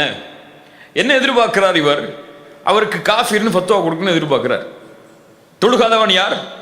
வேண்டுமென்றே தொழுகையை விடுபவன் காஃபிர். அசதியால் மறதியால் தொழுகையை விடுபவன் பாவி. அசதியால் அல்லது பொடுபோக்கால் தொழுகையை விடுபவன் பாவி. மறதியால் விட்டால் என்றால் திருப்பி தொழுது கொள்ளலாம். ஆனால் வேண்டுமென்றே அசதியால் அல்லது வேண்டுமென்றே பொடுபோக்கால் தொழுகையை விட்டால் அவன் பாவி, அவன் காஃபிர் என்பதிலும் கருத்து வேற்றுமை உண்டு. இந்த ஃபத்துவாவை எதிர்பார்க்கிறார். ஆனால் இமாம் கஸ்ஸாலி ரஹிமஹுல்லாஹ் அவர்கள் சொன்னார்கள், தொழுகையை விட்டவனுடைய ஃபத்துவாவை பற்றி கேட்கிறாயா? உனக்கு நான் சொல்கிறேன் ஃபத்துவா, அவனை நீ தொழுகைக்கு அழைத்து செல். ஃபத்துவா என்ன? இருக்கு ஃபத்துவா என்ன? அவனை தொழுகைக்கு அழைத்து செல். ஒருவர் இப்படி கொள்கையில் முரண்பட்டு நிற்கிறார், அல்லாஹ்வுடைய சிஃபத்திற்கு ஒருவர் மாற்றமாக பேசுகிறார், அப்படி என்று வந்து கேட்டால் என்ன எதிர்பார்க்கிறார்? அவருக்கு ஒரு பட்டத்தை சுமத்தி ஒதுக்கி வச்சுன்னு எதிர்பார்க்கிறார். அவருக்கு என்ன ஃபத்துவா? நீ அவரை அந்த கொள்கையில் சரியான புரிதலை நோக்கி வழிகாட்டு. அதான் ஃபத்துவா. சரியா இல்லை நான் சொல்றது? தப்பா சரியா? ரசூலுல்லாஹ் என்ன செய்தார்கள்? கொள்கையில் முரண்பட்ட கூட்டத்திற்கு தான் கொள்கையை பற்றி அழைத்தார்கள். அல்லாஹ்வை தெரியாத சமூகத்துக்கு அல்லாஹ்வை பத்தி அறிமுகப்படுத்துறாங்க ரசூலுல்லாஹ். அல்லாஹ்வை தெரியாத அபூ ஜஹலுக்கு, அல்லாஹ்வை தெரியாத அபூ சுஃபியானுக்கு, அல்லாஹ்வை தெரியாத அப்துல் முத்தலிபுக்கு, அல்லாஹ்வை தெரியாத அபூ தாலிபுக்கு அப்பயே ரசூலுல்லாஹ்வுடைய வாப்பாக்கு அப்துல்லான்னு பேர் வச்சாங்க. கொள்கையில் முரண்பாடு, அல்லாஹ் நேரடியாக கொடுத்த கொள்கையில் முரண்பட்டவர்களை அல்லாஹ்வுடைய தூதர் கண்ணியத்தோடு நேர்மையோடு அழைத்தார்கள். இன்னைக்கு ஃபத்துவா கொடுக்கிறதுக்காகத்தான். யாருக்கு ஃபத்துவா? ஒன்னு தெரிஞ்சுக்கிறதுக்கு ஃபத்துவா, இன்னொன்னு ஆலிமுக்கு ஃபத்துவா. இவர் யாரு தெரியுமா இல்லையா? இவர் 8 ரக்காத் தராவி தொழுவாரா, 10க்கு 8க்கு மேல தொழுவாரா? உங்களுக்கு எது ஃபத்துவா? அந்த ஆலிமுக்கு ஃபத்துவா கொடுக்கிறதுக்காக வந்து கேட்பாங்க பல பேர். இல்ல மாஷா அல்லாஹ், பெரும்பான்மையை சொல்லவில்லை. இப்படி இந்த சமூகம் காதிகளாக மாறிக்கொண்டிருக்கிறது, தாயிகளாக மாறாமல் தீர்ப்பளிப்பவர்களாக மாறிக்கொண்டிருக்கிறார்கள், வழிகாட்டுபவர்களாக மாறாமல். அல்லாஹ் ரப்புல் ஆலமீன் புரிதலை தருவானாக. இப்ப இரண்டாவது மார்க்கத்திலே எம்மிடத்திலே ஏற்பட்டிருக்கக்கூடிய கருத்து வேற்றுமை, மார்க்க சட்டங்களில் ஏற்படக்கூடிய கருத்து வேற்றுமை. இதில் 2 பிரிவு உண்டு. ஒன்று பொதுவாக இருக்கக்கூடிய மஸ்அலா, பொதுவாக இருக்கக்கூடிய ஃபிக்ஹ் சட்டங்கள். இதில் கருத்து வேற்றுமை எழக்கூடாது, எழுந்தால் அவர் இஸ்லாமை விட்டு வெளியேறி விடுவார், அந்த வழிகட்டவர்களுடைய கூட்டத்தில் தன்னை இணைத்துக் கொள்வார். எப்படி? ஒருவர் சொல்கிறார் மகரிபுக்கு 4 ரக்காத்து தான், துஹருக்கு மட்டும் 4 இருக்கும் போது இடையில வரக்கூடிய மகரிபுக்கு மட்டும் எப்படி 3 இருக்கும்? 4 தாங்கிறாரு. ஒரு முஸ்லீம் ஏத்துப்பீங்களா? ஏத்துப்போமா? ஏத்துக்க மாட்டோம். ஒரு சொல்கிறார் ஃபஜ்ர்லாம் இஷாவோட சேர்த்து தொழுதெல்லாம், ஃபஜ்ர்ல இஷாவோட சேர்த்து தொழுது தூங்கிடலாம், காலைல உதயமானதுக்கு பிறகு தொழணும் அவசியம் இல்லைங்கிறார். ஏத்துக்கலாமா இவரை? முடியாது. ஒரு சொல்றாரு ஏன் ருக்குவுக்கு பிறகு சுஜூது செஞ்சு ருக்கு செய்வோங்கிறார். ஏத்துப்போமா? இப்படி மார்க்கத்திலே பொதுவாக வரக்கூடிய மஸ்அலாக்களில் கருத்து வேற்றுமை கிடையாது. இது தெளிவானது. அது அப்படி இருந்தா அப்படிதான் புரியணும். ரசூலுல்லாஹ் 4 சொன்னாங்கன்னா 4 தான், 3 சொன்னாங்கன்னா 3 தான், இந்த வக்தில தான் தொழுகணும்னு சொன்னாங்கன்னா அந்த வக்து தான். அதுல கருத்து வேற்றுமை வரவே கூடாது. தெளிவாக வரக்கூடிய ஹதீஸுகள், தெளிவாக வரக்கூடிய குர்ஆன் சுன்னா, குர்ஆனுடைய வசனங்கள், எந்த இஜ்திஹாதிற்கும் உட்படுத்த முடியாத வசனங்கள், இதுல கருத்து வேற்றுமையே கிடையாது. இந்த ஆய்வுக்கும் உட்படுத்தி நீங்க ஒரு புரிதலை சொல்லுங்க, நீங்க ஒரு ஆய்வு செய்யுங்க, நீங்க ஒரு புரிதலை சொல்லுங்க, இப்படிலாம் அந்த விஷயத்துல சொல்ல முடியாத சட்டங்களில் கருத்து வேற்றுமை மார்க்க சட்டங்களில் எழாது. ஆனால் ஒரு விஷயத்தில் மார்க்க சட்டத்தில் கருத்து வேற்றுமை எழும், இதை தெளிவாக புரிந்து கொள்ள முடியாத ஹதீஸுகள், தெளிவாக அதை புரிந்து கொள்ள முடியாத குர்ஆனுடைய வசனங்கள். இப்படி இருக்கக்கூடிய விஷயத்தில் இதை ஆய்வுக்கு உட்படுத்தி அறிஞர்கள் கருத்து வேற்றுமை படுவார்கள், அறிஞர்கள் கருத்து வேற்றுமை படுவார்கள். இந்த விஷயத்தில் கருத்து வேற்றுமை ஏற்படும். அது எப்படி ஏற்படும், அந்த ஏற்படுவதில் எப்படி நடந்து கொள்வது, அதான் இன்னைக்கு முக்கியமானது. ஏன் நம்ம கொள்கையில பிரியல, கொள்கையை நம்ம பெருசாவே கருதல, அதான் உண்மை. மூணாவது ஒரு பிரிவு, அது சில மக்கள் தான், எல்லாரும் இல்ல, எல்லாரும் சகோதரத்துவத்தில் பிரியல, சில மக்கள் தான் பிரிஞ்சிருக்காங்க. ஆனா பெரும்பான்மை நம்முடைய சமூகத்துடைய பிரிவுக்கு காரணம் இதுதான். இது ஃபர்ஸ்ட் சொன்ன எல்லாரும் ஒருமித்த ஃபிக்ஹுடைய சட்டத்தில் இல்ல, எதுல கருத்து வேற்றுமை பட்டிருக்காங்களோ அதுல வரக்கூடியது. எப்படி? இவர் கையாற்றாரு, அவர் கையாட்ட மாட்டேங்கிறாரு, இவர் தக்பீர் நெஞ்சுக்கு மேலே கட்டுறாரு, இவர் வயிற்றுக்கு மேலே கட்டுறாரு. இவர் துவாலை இப்படி கை தூக்குறாரு, அவர் அப்படி தூக்குறாரு. இவர் பெருநாளை இன்னைக்கு கொண்டாடுறாரு, அவர் பெருநாளை நாளை கொண்டாடுறாரு. ஐயோ, முஸ்லீம் சமூகம் ஒற்றுமை இல்லையேங்கிறோம். முஸ்லீம் சமூகம் இதுல ஒன்றுபட முடியலையேங்கிறோம். இதுல ஒன்றுபட முடியாது. இது மறுமை வந்தாலும் சஹாபாக்கள் இந்த காலத்திலே வாழ்ந்தாலும் இதில் ஒன்றுபட முடியாது.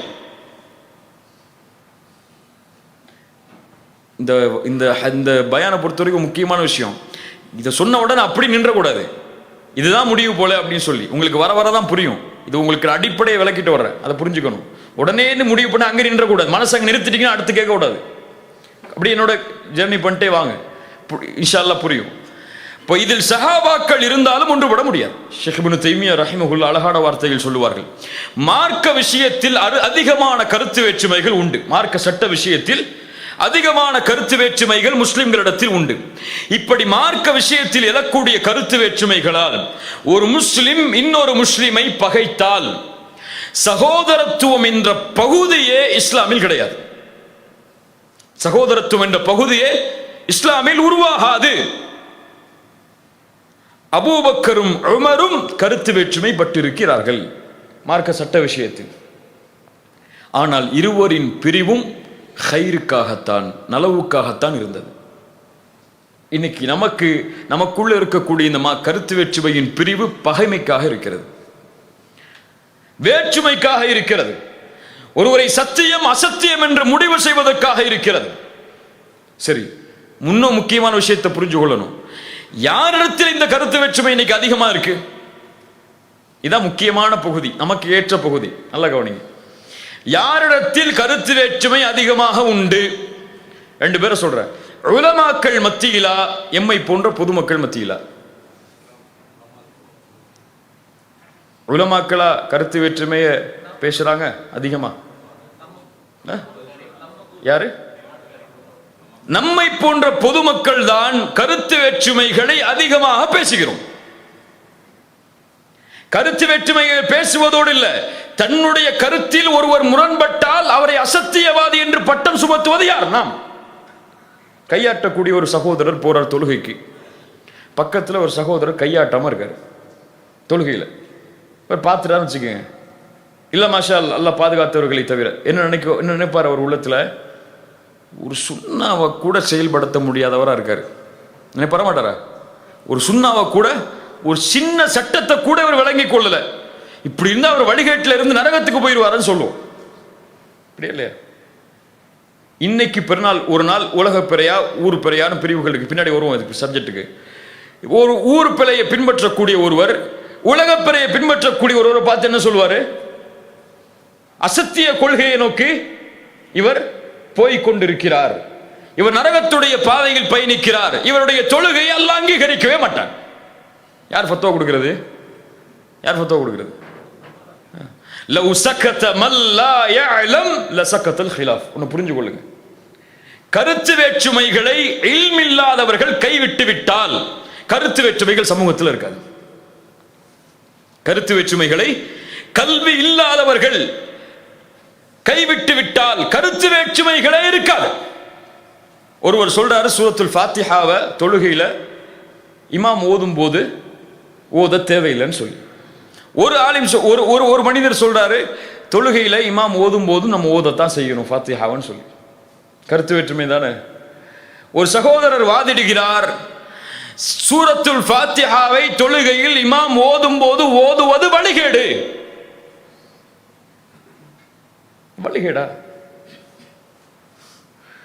சுப்ஹானல்லாஹ். இப்போ இல்ம்ங்கிறது எப்படி ஆயிடுச்சு? ஃபத்வா கொடுக்கிறதுக்கு உபயோகிக்கப்படக்கூடியதாயிடுச்சு. அவ்வளவு அறிந்த அறிஞர்கள், இல்மில் தெளிவுபட்ட அறிஞர்கள் தங்களிடத்திலே ஒரு கேள்வி கேட்கப்படும் பொழுது அது தெரியவில்லை என்றால் லா அதிரி, எனக்கு தெரியாதுன்னாங்க. மாலிக் ரஹிமஹுல்லா எவ்வளவு பெரிய மூத்த அறிஞர். 40 கேள்விகள் கேட்கப்படுகிறது. பெரும்பான்மையான கேள்விகளுக்கு சொன்னார்கள் லா அதிரி, எனக்கு தெரியாது. மாலிகிட்ட கேட்டாங்க, எவ்வளோ தூரத்திலிருந்து நான் வர்றேன், நீங்கள் எவ்வளோ பெரிய இமாம்னு உலகம் எல்லாம் பேசுகிறாங்க, ஷேக் நீங்கள் பெரிய ஃபிக்ஹுடைய வல்லுநர்னு பேசுகிறாங்க, ஒன்றுமே தெரியலங்கிறீங்கன்னாங்க. மாலிக் சொன்னார்கள், யார் உன்னிடத்தில் இப்படி சொன்னார்களோ அவர்களுக்கும் சொல், நீ சொல்பவ கேட்பவர்களுக்கெல்லாம் சொல். இமாம் மாலிக்குக்கு தெரியாதுன்னு சொல்லி, தெரியாத விஷயத்தை தெரியாதுன்னு நான் சொல்லுவேன். இப்னு உமரிடத்தில் அவரோடு பயணம் செய்த மனிதர் சொல்கிறார், இப்னு உமரோடு பயணம் செய்தேன், 34 கேள்விகள் அவரிடத்திலே கேட்கப்பட்டது மார்க்க விஷயத்தில். 34 கேள்விகளுக்கும் பெரும்பான்மையான கேள்விகளுக்கு சொன்னார்கள் லா அதிரி லா அதிரி லா அதிரி. இப்னு உமர், நீங்க உமரின் மகன், லா அதிரி. பக்கத்தில் இருந்த அந்த தோழரை பார்த்து சொன்னாங்க, இந்த மக்கள் என்னுடைய முதுகை நரகத்தின் பாலமாக அமைக்க விரும்புகிறார்கள். கேள்வி கேட்டு உமரின் மகன் என்பதால் பதில் சொல்ல வேண்டும் என்று எதிர்பார்க்கிறார்கள். எனக்கு தெரியவில்லை என்றால் தெரியவில்லை என்றுதான் சொல்லுவேன். ஒரு சஹாபாக்களுடைய கூட்டத்தில் ஒரு சஹாபிக்கு குளிப்பு கடமையாயிருது, தலையில் அவருக்கு அடிபட்டு இருக்கு. சஹாபாக்கள்கிட்ட வந்து ஃபத்வா கேட்கிறாரு. சில நபித்தோழர்கள் சொன்னார்கள், குளிப்பு கடமையா இருக்கு, தலையில் அடிபட்டாலும் சரி நீ குளிச்சுதான் ஆகணும்னு சொல்லி, குளிச்சு தான் ஆகணும்னு சொல்லி அவர் குளிச்சிடுறாரு. அந்த நபித்தோழர் அந்த தண்ணீர் பட்ட அந்த உஷ்ண அந்த நோயில் தலையில் அடிபட்ட அந்த புண் அதிகமாகி மூத்தாகி விடுகிறார். ரசூலுல்லாஹ் இடத்தில் இந்த செய்தி வருகிறது. ரசூலுல்லாஹ் சொன்னார்கள், கத்தலூஹு காத்தலஹுமுல்லாஹ், அவரை நீங்கள் கொன்று விட்டீர்கள். நீங்கள் உங்களுக்கு தெரியவில்லை என்றால் கேட்க கூடாதா? தெரியவில்லை என்றால் கேட்க கூடாதா? விஷயத்தை தெரிந்து கொள்வதின் மருந்தே கேள்விதான், கேட்டு தெரிந்து கொள்ளக்கூடாதா? இன்னைக்கு சர்வ சாதாரணமாக ஃபத்வாக்கள் சொல்லக்கூடிய சமூகமாக நாம் மாறிவிட்டோம். உடனே கூகுளில் போய் தேடுவார், ஏதாவது ஒரு வெப்சைட்ல படிப்பாரு, கன்க்ளூஷன் போட்டிருப்பாங்க, இதான் ஃபத்வா அவருக்கு. இதான் ஃபத்வா. வாட்ஸ்அப் ஃபத்வாக்கள், ஃபேஸ்புக் ஃபத்வாக்கள், ட்விட்டர் ஃபத்வாக்கள், இப்படி மார்க்கம் என்பது இணையதளத்தோடு தொடர்பு பட்ட ஒரு விஷயமாக மாறிவிட்டது. மேலே ஆலிம்களை அணுகி அதனுடைய ஆதாரங்களை அணுகி அதனுடைய விளக்கங்களை தேடக்கூடிய சமூகமாகவா நாம் இருக்கிறோம்? இந்த கல்வி என்பது எவ்வளவு தூரமானது தெரியுமா? ஃபத்வாவை கேட்கக்கூடிய விஷயத்தில் எதையெல்லாம் கடைபிடிக்க வேண்டும் என்று தெரியுமா? அந்த இல்மு நமக்கு தெரியலங்க. முதல்ல நம்ம நிலைமை நான் எடுத்து சொல்றேன், தப்பா நினைச்சாதீங்க யாரும். உங்கள் இந்தியாவில் நீங்கள் வாழக்கூடிய நாட்டில் ஒரு ஃபத்வா என்றால் நீங்க போய் ஸ்ரீலங்காவில் ஒரு ஆலிம்கிட்ட கேட்க கூடாது. இது ஃபத்வாவுடைய முறை. உங்க நாட்டில் ஒரு பிரச்சனைனா உங்க நாட்டில் வாழக்கூடிய ஆலிம்களிடத்துல தான் கேட்கணும். நபித்தோழர்களுடைய வழிமுறை இது. நாட்டுடைய சூழல் அறிந்த, நாட்டுடைய பிரச்சனை அறிந்த, இந்த ஃபத்வாவை சொன்னால் வரக்கூடிய விபரீதம் அறிந்த ஒரு மனிதர் தான் ஃபத்வா கொடுக்கணும். இந்தியாவை பத்தியே தெரியாத ஒரு ஆள்கிட்ட போய் இந்தியாவை பத்தி கேட்டா, ஒரு சின்ன உதாரணம் சொல்றேன். இப்படி ஃபத்வாவை கேட்பதில் முறை இருக்கிறது, ஃபத்வாவை கேட்பதில் துறை இருக்கிறது. ஹதீஸ் கலையா, அது சம்பந்தப்பட்ட ஆலிம்கள் இருக்கிறாங்க. ஃபிக்ஹ் துறையா, அது சம்பந்தப்பட்ட ஆலிம்கள் இருக்கிறாங்க. தஃப்சீர் துறையா, அது சம்பந்தப்பட்ட ஆலிம்கள் இருக்கிறாங்க. இப்படி ஆலிம்களுடைய கூட்டம் இல்முக்காகவே தங்களை ஒரு பகுதியில் ஒதுக்கி இருக்கும். அந்த பகுதியை அறிந்து ஃபத்வாக்கள் கேட்கப்படும். 4 பயனை பார்த்து, 4 சீடியை பார்த்து பயன் பண்றாரா, அவர்கிட்ட போய் ஃபத்வா. ஒரு ஆள் இப்பதான் பயன் பண்ண ஆரம்பிக்கிறாரா, ஒரு மேடையில பேசிட்டாரா, யூடியூப்ல ஒரு பயன் வந்துருச்சா, ஃபேஸ்புக்ல லைவ் போட்டாரா, அவர் பெரிய ஷேக். நம்ம சமூகத்தில் பெரிய ஷேக், பெரிய ஆலிம். அவரை மிஞ்சினதுக்கு ஆலிமே கிடையாது. என்ன வேணாலும் என்ன கேட்டாலும் பதில் சொல்லுவார். அல்லாஹ் அக்பர். அல்லது 4 ஆசிரியர்களிடத்திலே பாடம் பயின்று விட்டால் அவருக்கு வரக்கூடிய ஒரு இது இருக்க, சுப்ஹானல்லாஹ். இன்னைக்கு வாலிபர்களிட சொல்ற, எல்லாரும் இல்லை, பெரும்பான்மையே இல்லை. ஒரு 4 ஷேக் ஒரு இங்கிலீஷ் சப்டைட்டிலோட ஒரு அரபி பயானை கேட்டான்னு வச்சுக்கோங்க. ஒரு ஆளு 4 ஷேக்கிட்ட உட்காந்து 4 பாடத்தை படிச்சா, அக்கீதாவுடைய பாடம், இப்னு தைமியாவுடைய அந்த அக்கீதாவுடைய பாடம், ஷேக் தஹாவியுடைய பாடம், இப்படி 4 பாடத்தை படிச்சான்னு வச்சுக்கோங்க. அவர் மற்றவங்களை பார்க்கக்கூடிய பார்வை எப்படி இருக்கு தெரியுமா? இன்னைக்கு இதெல்லாம், இந்த பார்வையெல்லாம் சரி செய்யப்பட வேண்டும். உடனே அவர் யார் தெரியுமா? அவர் ஹாரிஜி. அவர் யார் தெரியுமா? அவர் முஅத்தஸிலா. அவர் யார் தெரியுமா? அவர் அந்த கொள்கையை சார்ந்தவர். அவர் யார் தெரியுமா? அவர் எந்த ஷேக்டையும் படிக்கல. அவர் யார் தெரியுமா? அவர் புத்தகத்தை சில்ம எடுத்துக்கிட்டாரு. அவர் யார் தெரியுமா? அவர் அந்த ஷேக்ட படிச்சவர். அவர் யார் தெரியுமா? எனக்கு வழிகாட்டின ஷேக்ட அவர் படிக்கல. இப்படி மக்களை தரம் பிரிப்பதற்கு இது ஒரு துறை இருக்கிறது, ஜர்ஹ் வ தஅதீல். இது மட்டும்தான் கொள்கை என்று விளங்கக்கூடிய மக்கள் பல சமூகத்தில் வாழ்றாங்க. கொள்கை என்றால் என்னவென்றே தெரியாத சமூகத்திடம் சென்று ஒரு பாரமான விஷயத்தை தூக்கி போட என்னாகும்? செதறிடுவாங்க, அல்லது சத்தியத்தை அசத்தியமாக பார்ப்பார்கள். எடுத்து வைக்கக்கூடிய முறை, அது கொண்டு சேர்க்கப்படக்கூடிய வழி, அது எந்த நாட்டில் எந்த இடத்தில் எப்படிப்பட்ட சூழ்நிலையில் சொல்லப்பட வேண்டும் என்ற முறை எதுவும் தெரியாமல் இன்று எல்லாரும் ஆலிமாயிடுறாங்க, எல்லாரும் ஷேக் ஆயிடுறாங்க. அல்லாஹ் பாதுகாக்கணும். அல்லாஹ் இந்த இல்மில் பணிவு தரணும் எமக்கு. இப்படி கருத்து வேற்றுமை இன்று நமக்கு மத்தியில் உலவிக் கொண்டிருக்கிறது. உலமாக்கள் மத்தியில் கருத்து வேற்றுமை என்பது கம்மி தான். அப்படியே இருந்தாலும் அதை கண்ணியத்தோடு பார்ப்பார்கள். தாயிகளை சொல்லல, நான் அழைப்பாளர்களை பற்றி இங்கே பேசலை. அழைப்பாளர்கள் மத்தியில் கருத்து வேற்றுமையெல்லாம் வராது. உலமாக்கள் மத்தியில் கருத்து வேற்றுமை வரும். ஏன் வரும்? கருத்து வேற்றுமை எப்படி வர வேண்டும்? ஒன்று, தெளிவான ஆதாரம் அதற்கு இருக்கணும். நல்லா புரிஞ்சுக்க. கருத்து வேற்றுமை வருதுன்னா ஒரு ஆள் ஆதாரமே இல்லாமல் இது ஒரு கருத்துன்னு சொல்றாரு, அது இல்லை கருத்து வேற்றுமை. ஒரு தெளிவான ஆதாரம், சஹீஹான ஆதாரம் அதில் இருக்கணும். கருத்து வேற்றுமை படுறதுக்கு இதை 3 நிபந்தனை.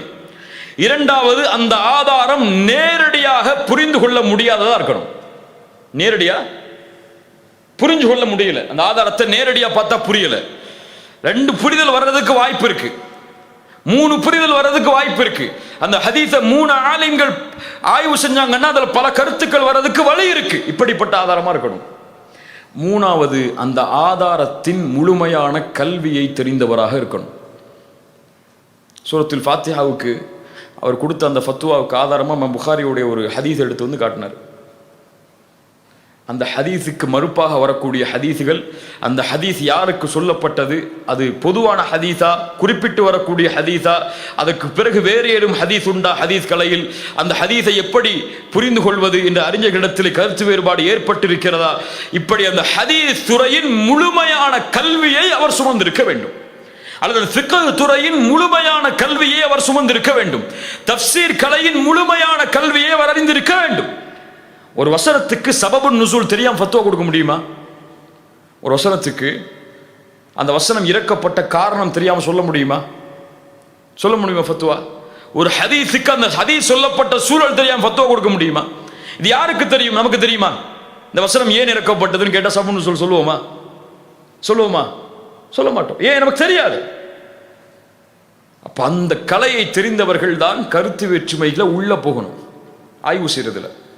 இதுல எனக்கு ஒரு புரிதல் வருதுன்னு சொல்லி யாரு சொல்லணும்? இந்த 3 இல்மையும் சுமந்தவர்கள் சொல்லணும். நான் படிச்சு பார்த்தேன் அந்த புகாரிய, நான் படிச்சு பார்த்த முஸ்லிம, நான் படிச்சு பார்த்த இப்னு கஸீர் தஃப்சீர, எனக்கு இது புலப்படையிலேன்னு சொல்லி நம்ம சொல்லக்கூடாது. தப்பாயிருவது. எப்படி தப்பாகும்? ஒருவேளை அல்லாஹ் ஹலாலாக்கிய ஒரு விஷயத்தை எம்முடைய புரிதலால் நாம் ஹராமாக்கி விட்டால்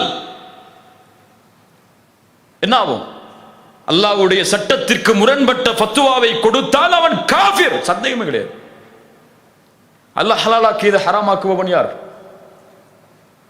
அல்லாஹ் அனுமதித்த ஒன்றை எம்முடைய இல்மின் தேடல் இல்லாத ஒரு காரணத்தால் அதை நாம் தவறு என்று ஃபத்வா கொடுத்து விட்டால் நாம் யார்? அதான் சொல்றேன். இப்ப கருத்து வேற்றுமை ஏன் எழுகிறது? அது எழுவதற்குரிய காரணம் என்ன? ஏங்க எழுது? உலமாக்கள் மத்தியில் ஏன் கருத்து வேற்றுமை வருது? இதான் நம்ம படிக்க வேண்டிய முக்கியமான பாடம். முதல் காரணம், கருத்து வேற்றுமை வருவதற்கு ஒரு ஹதீஸில், ஒரு சட்டத்தில், ஒரு மார்க்க விஷயத்தில் 2 கருத்துக்கள் வருவதற்கு காரணம் தபீஅத்துல் பஷர், மனிதனுடைய இயற்கை தன்மையே அதுதான். கணவன் மனைவிக்கிடையே ஒரு புரிதல் இருக்குமா? ஒரு விஷயத்துல இருக்குமா? இருக்கா? இருந்தா ஏன் பிரச்சனை வருது நமக்குள்ள? அப்படியா இல்லையா? ஏன் சண்டை வருது? வராது இல்ல? இங்க இருக்கக்கூடிய எல்லாருக்கும் ஒரு கருத்துல ஒண்ணு இருக்கா? இருக்காது. ஒவ்வொரு ஆளும் ஒவ்வொரு புரிதலில் இருப்பார். இப்ப 7:30க்கு பயான் ஸ்டார்ட் பண்ணலன்னு ஒரு ஆள் வந்து யோசிச்சுட்டு இருப்பார். இல்ல எல்லாரும் வந்து சேரட்டும், 5 நிமிஷம் லேட் ஆனா என்ன சொல்லி இன்னொரு சகோதரர் யோசிப்பார மாட்டாரா? இப்படி புரிதல் யார் கண்டிப்பான்னு சொன்னா, இப்படி புரிதல் நமக்கு மத்தியிலே வேறுபாடு உண்டு. அல்லாஹ் ரப்புல் ஆலமீன் குர்ஆனிலே சொல்கிறார், வமின் ஆயாத்திஹி ஹல்குஸ் ஸமாவாதி வல் அர்த் வக்திலாஃபு அல்சினதிகும் வ அல்வானிகும் இன்ன ஃபீ ذلك லஆயாத்தில் லில். இந்த சஹாபாக்கள் யாருடைய மாணவர்? ரசூலுல்லாஹ்வுடைய மாணவர்கள். ரசூலுல்லாஹ்வுடைய சிந்தனை என்ன? 3 பேருடைய சிந்தனையா? ஒரே பேருடைய சிந்தனை. ரசூலுல்லாஹ்வுடைய இந்த வார்த்தை 2 ஹதீஸா? ஒரே ஹதீஸ். அந்த ஒன்றில் இந்த 2 சஹாபாக்களுடைய குழு கருத்து வேற்றுமைப்பட்டது. ஒரு ஆசிரியரிடத்தில் படித்த, ஒரு சிந்தனையில் வளர்க்கப்பட்ட, ஒரு செய்தி சொல்லப்பட்ட அந்த நபித்தோழர்களிடத்திலேயே கருத்து வேற்றுமை வந்தால், பல ஆசிரியர்களிடத்திலே படிக்கக்கூடிய, பல புத்தகங்களை வாசிக்கக்கூடிய, பல சிந்தனையாளர்களிடம் கல்வி படிக்கக்கூடிய உலமாக்களிடம் கருத்து வேற்றுமை வராதா? வருமா வராதா? வரும். பனு குறைதாவுக்கு செல்லக்கூடிய வழியில் ஒரு கூட்டம் அசரை தொழுகிறது, இன்னொரு நபித்தோழர்களுடைய கூட்டம் சென்றதற்கு பிறகு தொழுகிறது. ஆனா இந்த 2 கூட்டமும் 2 கூட்டத்தை விமர்சனம் செய்யல. என்ன செய்யல? தொழுகாம போறீங்களா, ரசூலுல்லாஹ்வுடைய சுன்னாவுக்கே மாற்றமா போறீங்களா, நீ வழிகேட்டுல போயிருவீங்கன்னு சொல்லல. நம்ம இன்னைக்கு சொல்ற மாதிரி அந்த புரிதலில் மாற்றம் ஏற்பட்டவுடன் ரசூலுல்லாஹ்விடத்தில் வருகிறார்கள். ரசூலுல்லாஹ் இருவரையும் கண்டிக்கல. இதில் எது சரியானது என்ற முடிவையும் ரசூலுல்லாஹ் சொல்லல. அந்த இருவரையும் பனு குறைதா என்ற எதிரிகளுக்கு எதிராக நடந்த யுத்தத்தில் ஒரே சஃப்ல வச்சாங்க. என்ன புரியுது? இந்த விஷயத்தில் கருத்து வேற்றுமை வருவதால் நீங்க சத்தியம், நீங்க அசத்தியம் பிரியக்கூடிய வழி இல்லை. இது நீங்க ஹக்க, நீங்க பாத்தில் சொல்லக்கூடிய விஷயம் இல்லை. இது புரிதல் வரும், வந்துதான். இப்படி ஏராளமான விஷயம். ஒரு முறை அம்ர் இப்னு ஆஸ் ரலியல்லாஹு அன்ஹு தொழுகை நடத்துறாங்க. காலையில ஃபஜ்ருடைய நேரத்துக்கு ஒரு கூட்டத்துக்கு, ஜுனூபுடைய காலத்துல குளிப்பு கடமையாகி குளிக்காம தொழுகை நடத்துறாங்க. சஹாபாக்களுக்கு ஆச்சரியமா போச்சு. என்ன இவர் குளிப்பு கடமையா இருக்கு, குளிக்காம தயம செஞ்சுட்டு தொழுகை நடத்துறாரு? ரசூலுல்லாஹ்ட்ட வந்து முறையிடுறாங்க. அப்படி தொழுகை நடத்துகிறார் என்று தெரிந்தும் தொழுகை புறக்கணிக்கல நபி தோழர்கள். சேர்ந்து தொழுகிறாங்க. ரசூலுல்லாஹ்ட்ட வந்து விளக்கம் கேட்கிறாங்க. யா ரசூலுல்லாஹ், கூப்பிட்டு கேளுங்கன்னு சொல்லி கேட்கிறாங்க. அம்ர் இப்னு ஆஸ் ஏன் தொழுது அப்படி? அம்ர் இப்னு ஆஸ் சொன்னாங்க, யா ரசூலுல்லாஹ், கடுமையான குளிர், குளிச்சா நான் என்னையே அழிச்சு கொள்வேன், அல்லாஹ் என்னையே அழித்துக் கொள்ளாது என்று குர்ஆனுடைய வசனத்தில் சொல்றான். இன்னொரு காரணம், நெருப்ப மூட்டி நான் சூட வச்ச தண்ணிய எதிரிகள் பார்த்து விடுவார்கள். 2 காரணம் தான் யா ரசூலுல்லாஹ் சொன்னாங்க. பரவாயில்ல, அனுமதிக்கப்பட்டிருக்குன்னு. இப்படி பல கருத்து வேற்றுமைகள் எல்லோரிடத்திலும் இருந்தது, எல்லா காலகட்டத்திலும் இருந்தது, இப்போது வாழ்ந்து மறைந்த அறிஞர்களிடத்திலும் இருந்தது. ஷேக் அல்பானி ரஹிமஹுல்லாஹ் ருக்குவுக்கு பிறகு சில பேர் பார்த்திருப்பீங்க, தக்பீரை கெட்டுவாங்க. இதை பித்அத் என்று சொன்னார்கள். ஷேக் இப்னு பாஸ் ரஹிமஹுல்லாஹ் இப்படி கட்டுவதை சுன்னா என்று சொன்னார்கள். ஆனால் 2 இமாம்களும் ஒரு வழிகேடர், ஒரு சத்தியம்னு பிரிக்கல. இப்படி இருந்தாதான் சத்தியம், இப்படி இருந்த அசத்தியம்னு சொல்லல. இந்த கருத்து வேற்றுமைகளில் அறிஞர்கள் பயன்படுத்தக்கூடிய 2 வார்த்தை, ஒன்று ராஜிஹ், இன்னொரு மர்ஜூஹ். இது பலமான கருத்து, இது பலம் குறைந்த கருத்து, அவ்வளவுதான். இதுல சத்திய அசத்தியம் எல்லாம் பிரிக்க முடியாது. கையாற்றுறது கூடுமா கூடாதா, சத்திய அசத்தியம் எல்லாம் பிரிக்க முடியாது. தராவி 8க்கு மேலையா, சத்திய அசத்தியம் எல்லாம் பிரிக்க முடியாது. இதுல ஒண்ணுதான் சொல்ல முடியும், இது பலமுள்ள கருத்து, இது பலம் இல்லாத கருத்து. பலமுள்ள கருத்தை பின்பற்றினால் சிறந்தது. ஏன்? ஆதாரங்கள் ஒன்றுதான், ஆனால் புரிதல் வேறுபாடு. உதாரணத்துக்கு தராவீஹ் விஷயத்தை விளக்கி ஆகணும், சமூகத்துக்கு நல்லா புரியணும், தப்பா புரிஞ்சிடக்கூடாது. ரசூலுல்லாஹ் தொழுதது 8+3 தான். 8+3. ரசூலுல்லாஹ்வுடைய செயல் தெளிவுதான், ரமதான்லையும் ரமதான் அல்லாத காலத்திலையும். ஆனால் ஒருவர் 8க்கு மேல் தொழுவதற்கு ஆசைப்படுகிறார், இவர் தொழலாமா? இஷாவுக்கு பின்னாடி தராவி ஜமாத்தோட சேர்ந்து 8 தொழுதுட்டாரு, 3 வித்திரம் முடிச்சிட்டாரு, ரைட் 2 மணிக்கு எழுந்துக்கிறாரு, தொழணும்னு ஆசைப்படுறாரு, நஃபீலான தொழுகை, தொழலாமா கூடாதா? ஃபத்வா கொடுக்காதீங்க. அறிஞர்கள் ஆய்வு செய்கிறார்கள். இப்ப சில ஹதீசுகள் வருகிறது, இதற்கு மேல் தொழுவதற்கு ஆதாரத்தை கொடுப்பதை போல ரசூலுல்லாஹ் சொன்னார்கள், இரவு வணக்கத்தை பற்றி ஒரு கேட்ட பொழுது 2 தொழுங்கன்னாங்க, எண்ணிக்கை சொல்லல. இமாம் முடிக்கும் வரை தொழுங்கன்னு சொன்னாங்க, எண்ணிக்கை சொல்லல. இப்படி எண்ணிக்கை குறிப்பிடப்படாத சில ஹதீசுகளை, நபித்தோழர்களுடைய சில செயல்பாடுகளை, நபி ரசூலுல்லாஹ் வாழும் பொழுது அதை செயலா பார்த்த சில நபித்தோழர்களுடைய புரிதலை முன்வைத்து சொல்லுவார்கள் சில அறிஞர்கள். 8க்கு மேல தொழுகிறது தப்பில்லை. இன்னும் சில அறிஞர்கள் சொல்லுவார்கள், இல்ல ரசூலுல்லாஹ்வுடைய செயல் உறுதியா இருக்கு, 8க்கு மேல தொழக்கூடாது. ஆனா அந்த 2 கூட்டமும் ஒன்னு ஹக்க இன்னொன்னு பாத்தில்னு சொல்லல. ஷேக் அல்பானி ரஹிமஹுல்லா 8க்கு மேல தொழக்கூடாதுங்கிறாங்க. ஆனா ஷேக் உதைமின் ரஹிமஹுல்லா, ஷேக் இப்னு பாஸ், இன்னும் இந்த சமூகத்தில் வந்த பெரும்பான்மையான அறிஞர்கள் எல்லாரும் சொல்றாங்க 8க்கு மேல தொழலாம் சொல்லு. ஒருவருக்கு 8+3 தொழுறதுதான் சிறந்ததா தெரியுதுன்னு சொன்னா தொழுங்க, தப்பு இல்லை. அதுதான் சுன்னாவுக்கு நெருக்கமானதுன்னு ஷேக் அல்பானி சொல்றாங்களா, ஏற்றுக்கொள்ளுங்க. ஆனால் உங்களுடைய புரிதல் இப்படி இருக்கும் என்பதற்காக 8க்கு மேல தொழக்கூடிய ஒருவரை வழிகேடுன்னு சொல்றதுக்கு உங்களுக்கு உரிமை கிடையாது. ஏன்? அந்த கருத்து வந்தது ஹதீஸில் இருந்து, ஹதீஸ் இல்லாம இல்ல. அந்த புரிதல் வந்தது ஆதாரங்களில் இருந்து. எனக்கு அந்த ஆதாரம் இப்படி புரியலையேன்னு சொன்னா அது உன் புரிதல், அவ்வளவுதான். அந்த ஆலிமுக்கு அந்த ஆதாரம் புரிஞ்சிருக்குன்னா அது அவர்களுடைய புரிதல், அவ்வளவுதான். இதுல பலம் உள்ளதா நீ எடுத்துக்கொண்டது உனக்கு பலம் உள்ளது, அவர்களுக்கு பலம் உள்ளதா எடுத்துக்கொண்டது அவர்களுக்கு பலம் உள்ளது. இதுல மறுமை வரைக்கும் யாரும் தீர்ப்பு சொல்ல முடியாது. எந்த ஆலிமும் இதுல தீர்ப்பு சொல்லல, இன்னைக்குள்ள தாயிகளை தவிர. இன்னைக்குள்ள ஆலிம்களை தவிர நான் சொல்லல, இன்னைக்குள்ள தாயிகளை தவிர, அழைப்பாளர்களை தவிர. நீ முஸ்லிம் சமூகத்தை இந்த மாதிரி விஷயத்தில் எல்லாம் இதான் சத்தியம், இதான் சத்தியம், இதான் சத்தியம், மத்தெல்லாம் அசத்தியம், அவங்களோட பேசாதீங்க, சலாம் சொல்லாதீங்க, முகத்தை கட்டினா கூட திருப்பி போயிருங்க, பிதஅத்வாதிகளை புறக்கணிக்கிற மாதிரி அவங்களை புறக்கணிக்க சொல்லி இந்த சமூகத்துக்கு சொல்லி சொல்லி சொல்லி வளர்க்கப்பட்டு மாற்று மத சகோதரனுக்கு பள்ளியில் நுழைய அனுமதி உண்டு, 8 தொழக்கூடியவனுக்கு பள்ளியில் நுழைய அனுமதி கிடையாது. மேலே மேலே ரமதானுக்கு மட்டும் தொப்பி போடக்கூடியவருக்கு அனுமதி உண்டு, ரமதான்ல தொப்பி போடாம ஒரு பள்ளியில போய் தொழுத அனுமதி கிடையாது. போர்டு வச்சிருக்கீங்களா இல்லையா?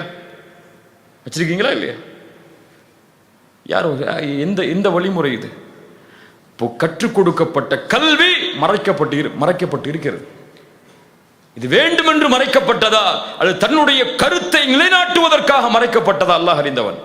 ஆனா இந்த ஒரு செய்தியை மக்கள் மத்தியில போய் சேர்க்கல. அடுத்த தலைமுறைக்கு இந்த தலைமுறை இப்படி பிரிஞ்சிட்டு நிக்குதோ அப்படிதான் அடுத்த தலைமுறை பிரிஞ்சிட்டு நிற்கும். இது பிரியப்பட வேண்டிய விஷயம் அல்ல. ஒன்று சேர்வதற்கு 1000 காரணங்கள் உண்டு, இதுவெல்லாம் பிரியறதுக்கு காரணம் இல்லை. உங்கள் வழியில சரின்னு தெரியுதா, அந்த இல்ம அவருக்கு சொல்லுங்க, தப்பு இல்லை, அழைக்காதீங்க சொல்ல. ஆனா அது சத்தியம், இது அசத்தியம் முடிவு செய்யறதுக்கு இது இல்ல விஷயம். இது ஹக்கு பாத்தில பிரிக்கிற விஷயம் இல்ல, இது புரிதல்களை பிரிக்கக்கூடிய விஷயம்.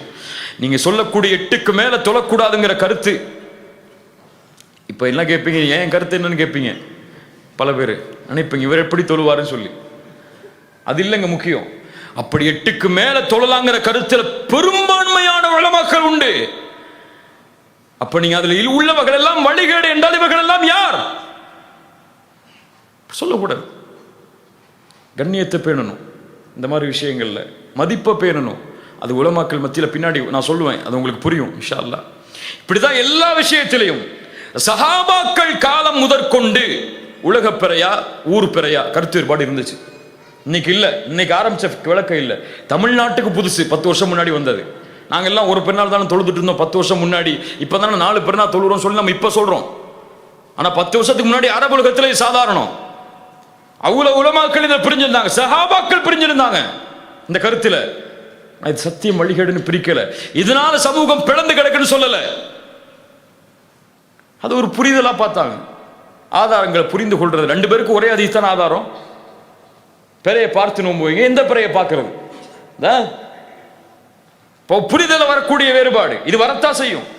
இப்படி எல்லா மஸ்அலாவுடைய விஷயத்திலும் கருத்து வேற்றுமை வரும். எல்லா கருத்தையும் ஒன்னாக்கணும் நினைச்சா அது முடியாது. ஒன்னாக்கலாம், என் ஜமாத்து தான் சொர்க்கத்துக்கு போகணும்னு சொன்னா ஒன்னாக்கலாம். இல்ல ஒருத்தர் வழிகேடன் நிரூபிக்காம ஒன்னாக்க முடியாது. அல்லாஹ் ரப்புல் ஆலமீன் நமக்கு புரியக்கூடிய ஆற்றலை தருவானாக. இல்முக்கு ஆதாரங்கள் மட்டும் போதாது, ஒரு சத்தியத்தை நிலைநாட்டுவதற்கு ஆதாரங்கள் மட்டும் போதாது, புரிதல் தேவை. அதனால தான் அல்லாஹ் ரப்புல் ஆலமீன் இடத்தில் இப்னு தய்மியா ரஹிமஹுல்லாஹ் கேட்பார்கள், யா முஅல்லிம தாவூத் அல்லிம்னி யா முஃபஹிம சுலைமான ஃபஹிம்னி. தாவூதுக்கு இல்மை கற்றுக் கொடுத்தவனே இல்மை தா.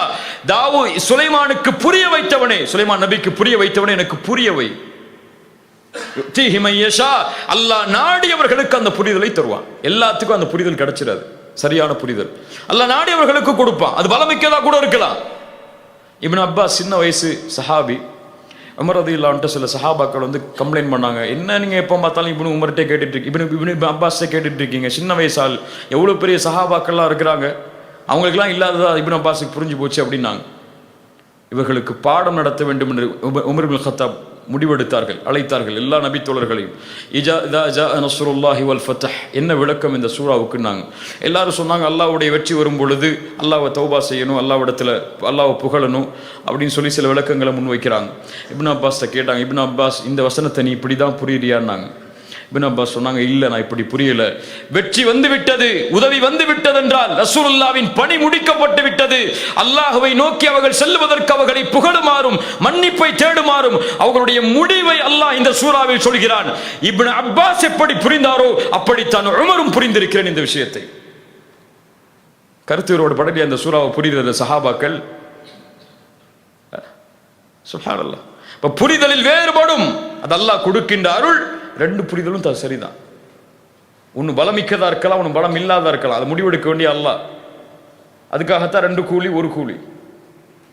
பலம் மிக்கதுக்கு 2 கூலி, பலம் இல்லாததுக்கு 1 கூலி. தப்பு இல்லை, ஒரு கூலி கொடுக்கப்படக்கூடிய செயல் அது. அல்லாஹ் ரப்புல் ஆலமீன் புரிதலை தருவானாக. இப்படி கருத்து வேற்றுமை பட்டாலும், என் கருத்து தான் பலமானது என்று ஒருவர் முடிவில் வந்தாலும் அடுத்த கருத்தில் உள்ளவரோடு எப்படி நடந்து கொள்வது தான் இன்னைக்கு கவனிக்க வேண்டிய முக்கியமான பாடம். நான் கையாட்டலாங்கிற முடிவில் இருக்கேன். தொழுகையில் அத்தஹியாத்தில் ஒரு சகோதரர் கையாட்டக்கூடாதுங்கிற முடிவில் இருக்காரு. நான் 8 ரக்காத்தான் தொழுன்னு முடிவில் இருக்கேன். ஒரு சகோதரர் 8க்கு மேலே தொழுகலாம், 20ன்னு ஃபிக்ஸ் பண்ணி தொழுறது இல்லை, அது வேற. 8க்கு மேலே தொழுகலாம் அப்படின்னு சொல்லி ஒரு ஆள் சொல்கிற, எத்தனை வேணாலும் தொழுதுக்கலாங்கிறாரு. இவரோட நான் எப்படி நடந்து கொள்ளணும்? அவரோட சலாம் சொல்லக்கூடாதா? அவர் அசத்தியவாதின்னு சொல்லணுமா? அப்படித்தான் அறிஞர்கள் நடந்து கொண்டாங்களா? உண்மையில் இந்த மாதிரி மசாலாக்கள் எல்லாம் மார்க்கம் சொல்லக்கூடிய கருத்து வேற்றுமைகளில் நடந்து கொள்ளக்கூடிய ஒழுக்கத்தின் அடிப்படையில் இருந்தால் கருத்து வேற்றுமை வராது. வரும், ஆனால் ஒழுக்கம் அதில் கடைபிடிக்கப்படும். ஆனா இன்னைக்கு எந்த அதபையும் கடைபிடிக்காம, எந்த ஒழுக்கத்தையும் கடைபிடிக்காம, என் மனசு என்ன சொல்லுதோ அதான், உன் மனசு அதை சொன்னா அது தப்பு, அவ்வளவுதான். ஏன் ஷேக் சொல்லிட்டாரு அவ்வளவுதான், உன் ஷேக் எல்லாம் ஒண்ணும் கிடையாது. நம்மள்ட்ட இருக்கக்கூடிய பெரும்பான்மையுடைய நிலைப்பாடு. அல்லாஹ் அக்பர். ஒரு செய்தியை சொல்ற, மிக முக்கியமான செய்தி. மினாவில் எத்தனை ரக்காத் தொழணும்? ஹஜ்ஜுக்கு போறவங்க 2 தொழணும், 2 தானே தொழணும். உஸ்மான் இப்னு அஃபான் அவருடைய ஆட்சி காலத்தில் மினாவில் 4 ரக்காத் தொழுதாங்க. லுஹர் இஷாவை. இப்னு மஸ்ஊத் வர்றாங்க, உஸ்மான் ரசூலுல்லாஹ் 2 தான் தொழுதாங்க, அபூபக்கர் 2 தான் தொழுதாங்க, உமர் 2 தான் தொழுதாங்க, நீங்களும் முதற்பட்ட ஆட்சி காலத்தில் 2 தான் தொழுதீங்க, ஆனா இப்போ ஏன் 4 தொழுறீங்க? உஸ்மான் ரலியல்லாஹு அன்ஹு சில ஆதாரங்களை முன்வைக்கிறாங்க. அவங்களுடைய புரிதல் கொஞ்சம் வித்தியாசமா இருந்துச்சு அந்த விஷயத்துல. அவர் மக்காவாதியாக தன்னை கருதினார் திருமணம் முடித்ததால். பயணத்தில் இருப்பவர் தான் பயணத்துடைய சட்டத்தை கடைபிடிக்கணும். பயணத்தில் ஒரு இடத்துல தங்கிட்டாங்கன்னா அங்க இருக்கக்கூடிய முக்கியங்களுடைய சட்டம் தான். இப்படி சில மசாலாக்களா விளக்கம் சொன்னாங்க. தொழுகைக்கு அடுத்த அசருடைய வக்து வந்துருச்சு, அடுத்த வக்து வந்துருச்சு. யார் முரண்பட்டா? இப்னு மஸ்ஊத். தொழுகை ரசூலுல்லாஹ் தொழுகைல 2ன்னு சொன்னவங்க. உஸ்மான் மறுபடி தொழ வைக்கிறான் 4. பின்னாடி நின்று தொழுறாங்க. பின்னாடி நின்று அந்த கருத்தில் முரண்பட்ட இப்னு மஸ்ஊத் தொழுதார்கள். தொழுது முடிச்சோட சில சஹாபாக்கள் கேட்டாங்க, நீங்க தானே போய் அவங்கள்ட்ட சொன்னீங்க 2 தொழணும்னு சொல்லி, நீங்க 4 தொழுதா? இப்னு மஸ்ஊத் சொன்னாங்க, அல் ஹிலாஃபு ஷர்ருன். இந்த இடத்தில் நான் பிளவுபடுவது தீமை, சமூகத்தை பிளந்து விடும். இதுல உஸ்மானுடைய கருத்தை மதிக்கிறேன்ட்டு போயிட்டாங்க. பின்னால் சரி செய்யப்பட்டுச்சு ரெண்டா, அது வேற. ஆனால் தப்பா புரிஞ்சு கூட உஸ்மான் தப்பு செஞ்சாங்கன்னு சொல்லி, அது அவங்களுடைய புரிதல், அவ்வளவுதான். பின்னாடி மாத்தி கொண்டாங்க, பின்னாடி வந்த தலைமுறை அதை மாத்திக்கிச்சு ரெண்டு சொல்லி மறுபடியும். ஆனால் அதற்காக ஒரு சமூகம் பிளக்கல. அதாங்க சொல்ல வரேன். நான் இவருக்கு பின்னாடி தொழுக மாட்டேன்னு சொல்லி போகல, இந்த ஒரு காரணத்தை காட்டி. அந்த இமாம் கை அசைக்க மாட்டேங்கிறாருன்னு சொல்லி அவர் பின்னாடி தொழ மாட்டேன்னு போகல, நம்ம போற மாதிரி. அந்த இமாம் தொப்பி போட மாட்டேங்கிறாருன்னு சொல்லி போகல, நம்ம போற மாதிரி. சஹாபாக்களில் இருந்த நடைமுறையை விட்டு யார் நடைமுறையை நாம் பின்பற்ற போகிறோம் மார்க்க விஷயத்துல? அல்லாஹ் ரப்புல் ஆலமீன் நம்மை சீர்படுத்துவாராக. இமாம் ஷாஃபிஈ ரஹிமஹுல்லாஹ் சொல்கிறார்கள், ரஅயி ஸவாபுன் யஹ்தமிலுல் ஹதா, என் கருத்து தான் சரி, ஆனால் அது தவறையும் சுமக்கலாம். பிறருடைய கருத்து தவறுதான், அது சரியையும் சுமக்கலாம். நான் தான் ஹக்கு, மத்த யாரும் எல்லாரும் பாத்தில்னு சொல்ல. நான் அபு ஜாஃபர் மன்சூர் என்ற ஒரு ஹலீஃபா இமாம் மாலிக் வராங்க. இமாம் மாலிக், நீங்க சொல்லுங்க, உங்களுடைய சட்டத்தை எல்லாம் நான் ஹிலாஃபத்துல கொண்டு வந்துடுறேன், நாட்டுடைய சட்டமாக்கிறேன்னு சொன்னாங்க. மாலிக் சொன்னாங்க, இல்லை, நபித்தோழர்கள் பல இடங்களில் பரவி விட்டார்கள், அவர்களுக்கு கிடைத்த ஹதீஸுகளை கொண்டு அவர்களின் புரிதலில் தீர்ப்பு கொடுத்து விட்டார்கள். இதில் என் ஒருவரின் கருத்தை நீங்கள் முன்வைத்தால் மக்கள் குழம்பி விடுவார்கள், வேணாம். இன்னைக்கு நான் சொல்றதா ஹக்கு, மற்ற சொல்றதெல்லாம் பாத்தில். அல்லாஹ் ரப்புல் ஆலமீன் நம்மை சீர்படுத்துவானாக. இப்னு அப்பாஸ், ஸைத் இப்னு சாபித் ரலியல்லாஹு அன்ஹுமா 100க்கும் மேற்பட்ட மஸலாக்களில் இருவருக்கும் கருத்து வேற்றுமை உண்டு. ஒரு ஹதீஸை கேட்கறதுக்காக இப்னு அப்பாஸ் ஸைத் இப்னு சாபித்துடைய வீட்டு வாசல்ல மதிய நேரத்தில் உறங்குறாங்க. பாலைவன சூட்டுல, அந்த கீழே பாலைவன மண்ணில் வந்த உடனே ஹதீஸை கேட்டுக்கொள்றாங்க. ஸைத் இப்னு சாபித் வாகனத்தில் ஏற தயாராகும் போது இருவருக்கும் இடையே 1000 கருத்து 100 கருத்து வேற்றுமைகள் இருந்தாலும் ரசூலுல்லாஹ்வுடைய சாட்சாவின் மகன் அஹ்லு பைத்தை சார்ந்தவர் அந்த குதிரையை கீழே பணிய வச்சு அந்த ஒட்டகத்தை கீழே பணிய வச்சு முன்னாடி நடத்தி கூட்டு போனாங்க. அப்ப சொன்னாங்க, ஸைத் இப்னு சாபித், நீங்க இப்படி என்னோட நடந்து கொள்ளலாமா? நீங்க ரசூலுல்லாஹ்வுடைய குடும்பத்தின் வாரிசு, அஹ்லு பைத்தை சார்ந்தவர், உங்களை நேசிப்பது எங்களின் கடமை, நீங்கள் இப்படி செய்யலாமா? சொன்னார்கள் இப்னு அப்பாஸ், இப்படித்தான் எங்களுடைய ஆலிம்களுக்கு, எங்களுடைய உலமாக்களுக்கும் பெரியவர்களுக்கும் கண்ணியம் கொடுக்க வேண்டும் என்று ரசூலுல்லாஹ் சொன்னார்கள். கருத்து வேற்றுமை இருக்கனால அவர் பயம்லாம் கேட்காதீங்க, போங்கன்னு சொல்லலை. நீங்க எப்படி அவர் அதில் கருத்து வேற்றுமை பட்டிருக்காரு, அவர் பயான கேட்காத. இவர் கருத்து வேற்றுமை பட்டிருக்காரு, அவர் பயான கேட்காத. அவருக்கு அந்த புரிதல், அதனால அவர் பயான கேட்காத. இது என்ன முறை?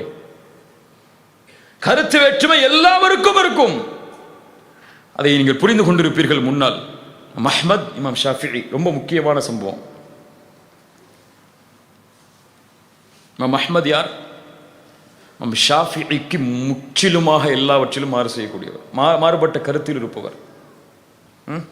தக்பீர் கட்டுறதுல கூட 2 பேருக்கும் பிரச்சனை இருக்கு, நம்மள்ட்ட இருக்கிற மாதிரி, நம்முடைய உலமாக்கள்கிட்ட இருக்கிற மாதிரி கருத்து வேற்றுமை இருக்கா இல்லையா? அஹ்மத் சொல்லுகிறார், தன்னோடு வரக்கூடிய ஒரு மாணவரிடத்திலே, மக்காவுக்கு போறோம், மக்காவில் ஒரு மனிதர் உண்டு, அந்த மனிதரை போன்று இந்த பூமியில் எவரும் இந்த காலத்தில் இல்லை. ஒரு அறிஞர் இன்னொரு அறிஞரை சொல்கிறார். யார் இமாம் அஹ்மத் சொல்கிறார் என்று நான் பார்க்க சென்றேன். இமாம் ஷாஃபிஈ. நான் தக்பீருக்கு இந்த முடிவு எடுத்திருக்கேன், நீங்க அந்த முடிவு எடுத்திருக்கீங்க, அதனால இமாம் ஷாஃபிஈ யாரும் பேசாதீங்கன்னு சொன்னாங்களா? சொன்னார்கள். என் மகனே, தன் மகனை பார்த்து சொல்றாங்க அஹ்மத், என் மகனே, நான் ஒருவருக்காக 40 வருடம் என்னுடைய தொழுகையில் துஆ செய்கிறேன். ஒருவருக்காக 40 வருடம் அந்த மனிதருக்காக நான் தொழுகையில் துஆ செய்ய மறந்ததில்லை. யாரை? இமாம் ஷாஃபிஈ. தன் கருத்துக்கு நேர்கருத்தில் மாற்றமாக இருந்தவர். எல்லா விஷயத்திலையும், ஜக்காத்துல முதற்கொண்டு, துஹூர்ல முதற்கொண்டு, எல்லா விஷயத்திலையும். ஆனால் அவர்கள் பார்த்த முறை, அவர்கள் பழகிய முறை, அவர்கள் வைத்திருந்த மதிப்பு, அவர்கள் அணுகிய முறை, சத்தியம் சொல்லப்பட வேண்டும். அது இமாம் ஷாஃபி சொன்னால் என்ன, இமாம் அஹ்மத் சொன்னால் என்ன? ஹக்கு உயர்த்தப்பட வேண்டும், அதை நான் சொன்னால் என்ன, அவர் சொன்னால் என்ன? இதெல்லாம் சத்தியத்தை முடிவு செய்யக்கூடிய விஷயம் இல்லை. இது புரிதல் வரத்தான் செய்யும். இமாம் ஷாஃபி இந்த உலகத்திற்கு சூரியனை போன்றவர். மக்களுக்கு அவரால் தான் பாதுகாப்பு கிடைக்கும் ஃபித்னாவில் இருந்து. அஹ்மதின் வார்த்தைகள். அல்லாஹு அக்பர். கண்ணியத்துக்குரியவர்களே, இப்படித்தான் நம்முடைய அறிஞர்கள் இந்த கருத்து வேறுபாட்டில் நடந்திருக்கிறார்கள். ஆனால் நாம் இந்த விஷயத்தில் எல்லை மீறுகிறோம் என்று இந்த சமூகம் எல்லை மீறுகிறதோ என்று சிந்திக்க தோன்றுகிறது. இன்று வரக்கூடிய நடைமுறைகளின் பிரச்சனைகளை பார்க்கும்போது, பள்ளிவாசலுடைய கலவரங்கள், தனித்தனி பள்ளிவாசல்களுடைய பிரிவுகள், இதற்கெல்லாம் காரணம் கொள்கை அடிப்படையின் பிரிவல்ல, இந்த கருத்து வேற்றுமையின் பிரிவுகள். பிதஅத்தை எல்லாத்துலேயும் பேசுகிறோம், ஆனால் இப்படி பிரிகிறது பிதஅத்தான்னு யோசிக்க மறந்துட்டோம். பிதஅத்தை எல்லாத்துலேயும் பேசுகிறோம், ஆனால் இந்த கருத்து வேற்றுமைக்காக பிரிவது பிதஅத்தா இல்லையா? பிதஅத்தான. சஹாபாக்கள் பிரியலை, அறிஞர்கள் பிரியலை, உலமாக்கள் பிரியலை, தாய்கள்னு சொல்கிறவங்க அல்லது நம்மளை மாதிரி பொதுமக்கள் பிரிஞ்சிருக்கோன்னா பிதஅத்தான அது. இந்த பிதஅத்தை நம்ம நரகத்துக்கு கொண்டு போயிடாதா? ஒரு கருத்தில் இருப்பதால் இன்னொரு கருத்தில் இருப்பவரை அசத்தியவாதி, அவர் முஅ்தஸிலா, அவர் ஹவாரிஜ், அவர் முர்ஜிஆ என்று பட்டம் கொடுப்பதில் எதை கண்டோம்? நம்முடைய பலத்தையும் கண்ணியத்தையும் இழந்ததை தவிர. அல்லாஹு அக்பர். கடைசியான மிக முக்கியமான காரணம் தஅஸ்ஸுப். தஅஸ்ஸுப், ஒரு ஷேഖை பின்பற்றுவது, ஒரு ஷேഖை பின்பற்றுவது. இப்னு தைமியா ரஹிமஹுல்லாஹ் சொன்னார்கள், எனக்கு எந்த இமாமும் தேவையில்லை, ஒரு இமாம் போதும் என்று யார் ஒருவன் முடிவெடுத்து அவரை பின்பற்றுகிறாரோ, அவர் எப்படி ராஃபிதாக்கள் எல்லா ஹலீஃபாக்களையும் புறக்கணித்து அலி மட்டும் போதும் என்று சொன்னார்களோ, எப்படி ஹாரிஜியாக்கள் உஸ்மானையும் அலியையும் காஃபிர் என்று மற்ற சஹாபாக்களை ஏற்றுக்கொண்டார்களோ, இப்படிப்பட்டவர்கள் தான். ஏன்? கருத்து வேற்றுமைகள் எது பலமோ, யார் கருத்து சரியோ அந்த கருத்தை பின்பற்றுபவர்களை பின்தொடர்ந்து செல்ல வேண்டுமே தவிர, அவர் சொல்லிட்டா அவருக்கு மேலே பேச்சே கிடையாதுன்னு சொல்லலாம் முடியாது நம்மளால். அவர் சொல்லிட்டா அவருக்கு மேலே பேச்சே கிடையாது. இன்னைக்கு நம்ம சமூகத்தில் ஒரு புதிய கலாச்சாரம் வளர்ந்து வருகிறது. தவிர்க்கப்பட வேண்டிய முக்கியமான கலாச்சாரம் ஒருவரை உயர்த்துவது, மற்றவர்களை தாழ்த்துவது, அல்லது ஒருவருடைய உரையை அதிகமாக கேட்பது, இன்னொருடைய உரையை கருத்து வேற்றுமைக்காக விடுவது. அக்கீதால பிரச்சனைக்காக இல்லை, அல்லது மார்க்கத்தில் அடிப்படையாக வரக்கூடிய விஷயங்களை பிரிஞ்சு போறாருங்கிறதுக்காக இல்லை, கருத்து வேற்றுமைக்காக. என் கருத்தில் அவர் இருக்கிறார், அவரை நான் உயர்த்துவேன், என் கருத்தில் இல்லை, அவரை நான் தாழ்த்துவேன் சொல்லி ஆலிம்கள் மத்தியிலே பிரிச்சுட்டு உட்கார்ந்துருக்கோம். தஅஸ்ஸுப், கண்மூடித்தனமாக ஒருவரை பின்பற்றுவது, எந்த மார்க்க கல்வியும் இல்லாமல். அல்லாஹ் ரப்புல் ஆலமீன் இப்படிப்பட்ட கொள்கையிலிருந்து எம்மை பாதுகாப்பானாக. ஷேக் இப்னு கய்யிம் ரஹிமஹுல்லாஹ் சொன்னார்கள், என்னிடத்திலே என் ஷேக் யார் என்று கேட்டால் நான் சொல்லுவேன் ஷேഖி ரசூலுல்லாஹ். என் மன்ஹஜ் எதுவென்று கேட்டால் நான் சொல்லுவேன் அல் குர்ஆன் வ சுன்னஹ்.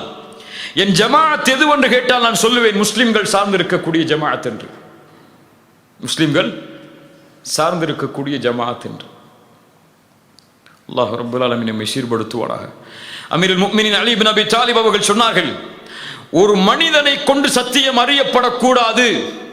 நல்லா புரிஞ்சுக்குங்க, ஒரு மனிதனை கொண்டு சத்தியம் அறியப்படக்கூடாது. இவர் சொன்னா சத்தியம்னு நினைக்கக்கூடாது.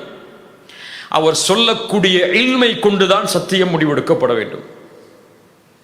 அவர் சொல்லக்கூடிய இல்மை கொண்டுதான் சத்தியம் முடிவெடுக்கப்பட வேண்டுமே தவிர, இவர் சொல்லிட்டா சத்தியம் நினைச்சிடக்கூடாது.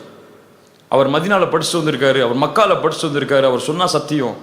இல்மை கொண்டுதான் ஒரு மனிதன் முடிவு செய்யப்பட வேண்டுமே தவிர, கண்மூடித்தனமா அவரை முடிவு செஞ்சிடக்கூடாது. அவர் சொல்லிட்டாலே சத்தியம்தான் அப்படின்னு சொல்லி முடிவு பண்ணிடக்கூடாது.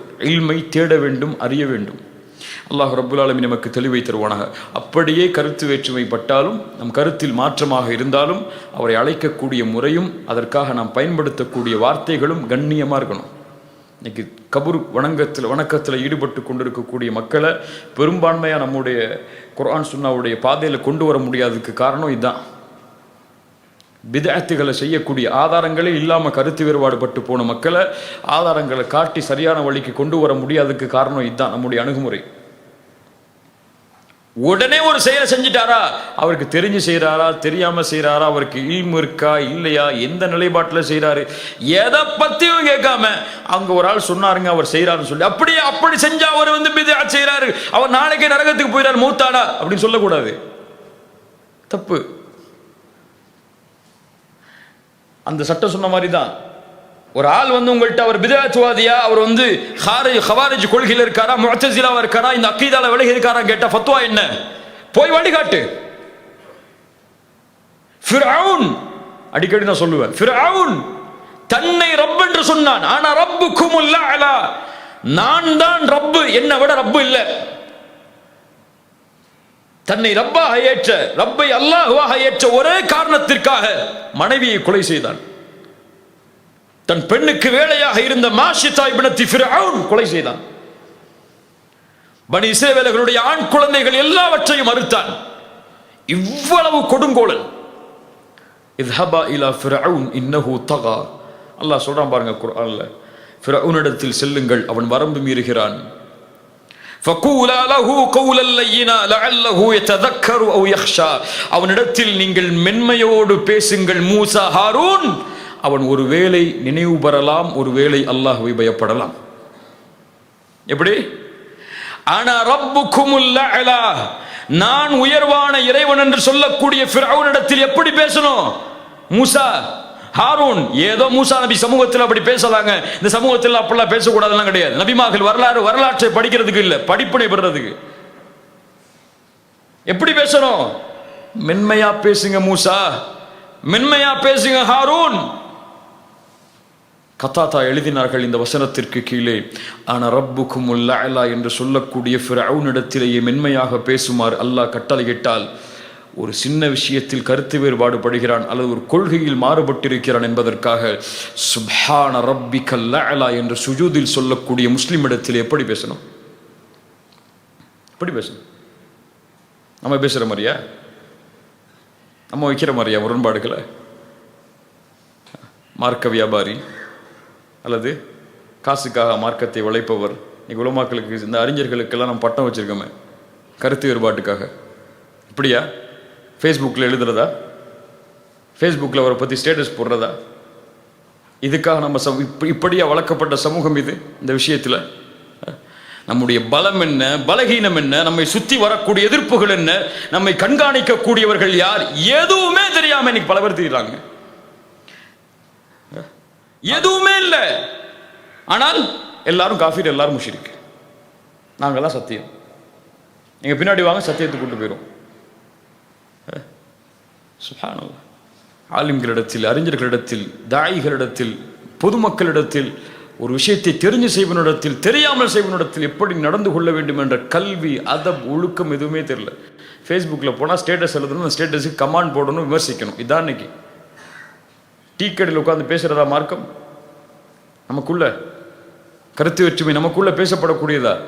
இதெல்லாம் ஏன் உங்களுக்கு சொல்கிறேன்னு நீங்கள் புரிஞ்சு கொள்ளணும். உலமாக்கள் மத்தியில் இதனால தான் கருத்து வேற்றுமை வருது, இப்படி ஒரு பிரிவு இருக்குது, இப்படி வரத்தான் செய்யும், நம்ம தெரிஞ்சு கொள்ளணும். தெரிஞ்சு கொள்ளாமல் சர்வசாதாரணமாக ஒரு ஃபத்வாவை சொல்லிடக்கூடாது. இது மார்க்கம், அமானிதம், ரப்புடைய அமானிதம். நபியே, நான் சொல்லாத விஷயத்தை நீங்கள் இந்த மக்களுக்கு நீங்களாக சொன்னால், நீங்கள் நபியாக இருந்தாலும் உங்கள் நாடி நரம்பு தடிக்கப்படும். மறுமையில இரட்டிப்பு மடங்கு வேதனையை அல்லாஹ் உங்களுக்கு தருவான். நபியை இந்த மார்க்கத்தில் கருத்து சொல்லக்கூடாதுங்க. சொந்த கருத்தை ஆதாரம் இல்லாம, அல்லாஹ்வுடைய வஹி இல்லாம நம்ம யாருங்க சொல்றதுக்கு? நம்ம யார் சொல்றதுக்கு? தீனுடைய அமானிதத்தை நம்முடைய நாவுகள் பேண வேண்டும். 1000 முறை சிந்திக்க வேண்டும் ஒரு விஷயத்தை மார்க்கத்தில் பேசுறதுக்கு. தப்பு இல்லை. நான் பேசிட்டோம் தப்பா, தௌபா செய்யாமல்லாம் மன்னிக்க மாட்டான். தௌபா செய்யாமல்லாம் மன்னிக்க மாட்டான். அல்லாஹ்வுடைய சட்டம் பாதுகாக்கப்படணும். இந்த மாதிரி விஷயங்கள் எல்லாம் களையப்பட்டு ஒரு நேரான பாதையில், ஒழுக்கத்தின் பாதையில், கண்ணியத்தின் பாதையில், பிறர் மதிக்கும் அளவிற்கு வாழக்கூடிய சமூகமாக வளர்க்கப்பட வேண்டிய சமூகம் சின்ன சின்ன பிரச்சனைக்காக, தலைமைத்துவம் என்ற ஒரு பதவிக்காக, அல்லது சின்ன சின்ன குழுக்களாக நானும் போகணுங்கிறதுக்காக, நான் முன்னிலைப்படுத்தணுங்கிறதுக்காக, என் கொள்கை மக்கள்கிட்ட போகணுங்கிறதுக்காக, இந்த கருத்து மக்கள் மத்தியில் போய் சேரணுங்கிறதுக்காக தனிநபர்கள் முன்னிலைப்படுத்தப்பட்டு கொள்கை பின்னால் ஆக்கப்படுறதுனால தலைவர்களோட, குழுக்களோட, இயக்கங்களோட தங்களுடைய பணிகளை முடிச்சுட்டு ஒரு ஒன்றுமே இல்லாத சமூகமாக வாழ்ந்துட்டு இருக்கோம்.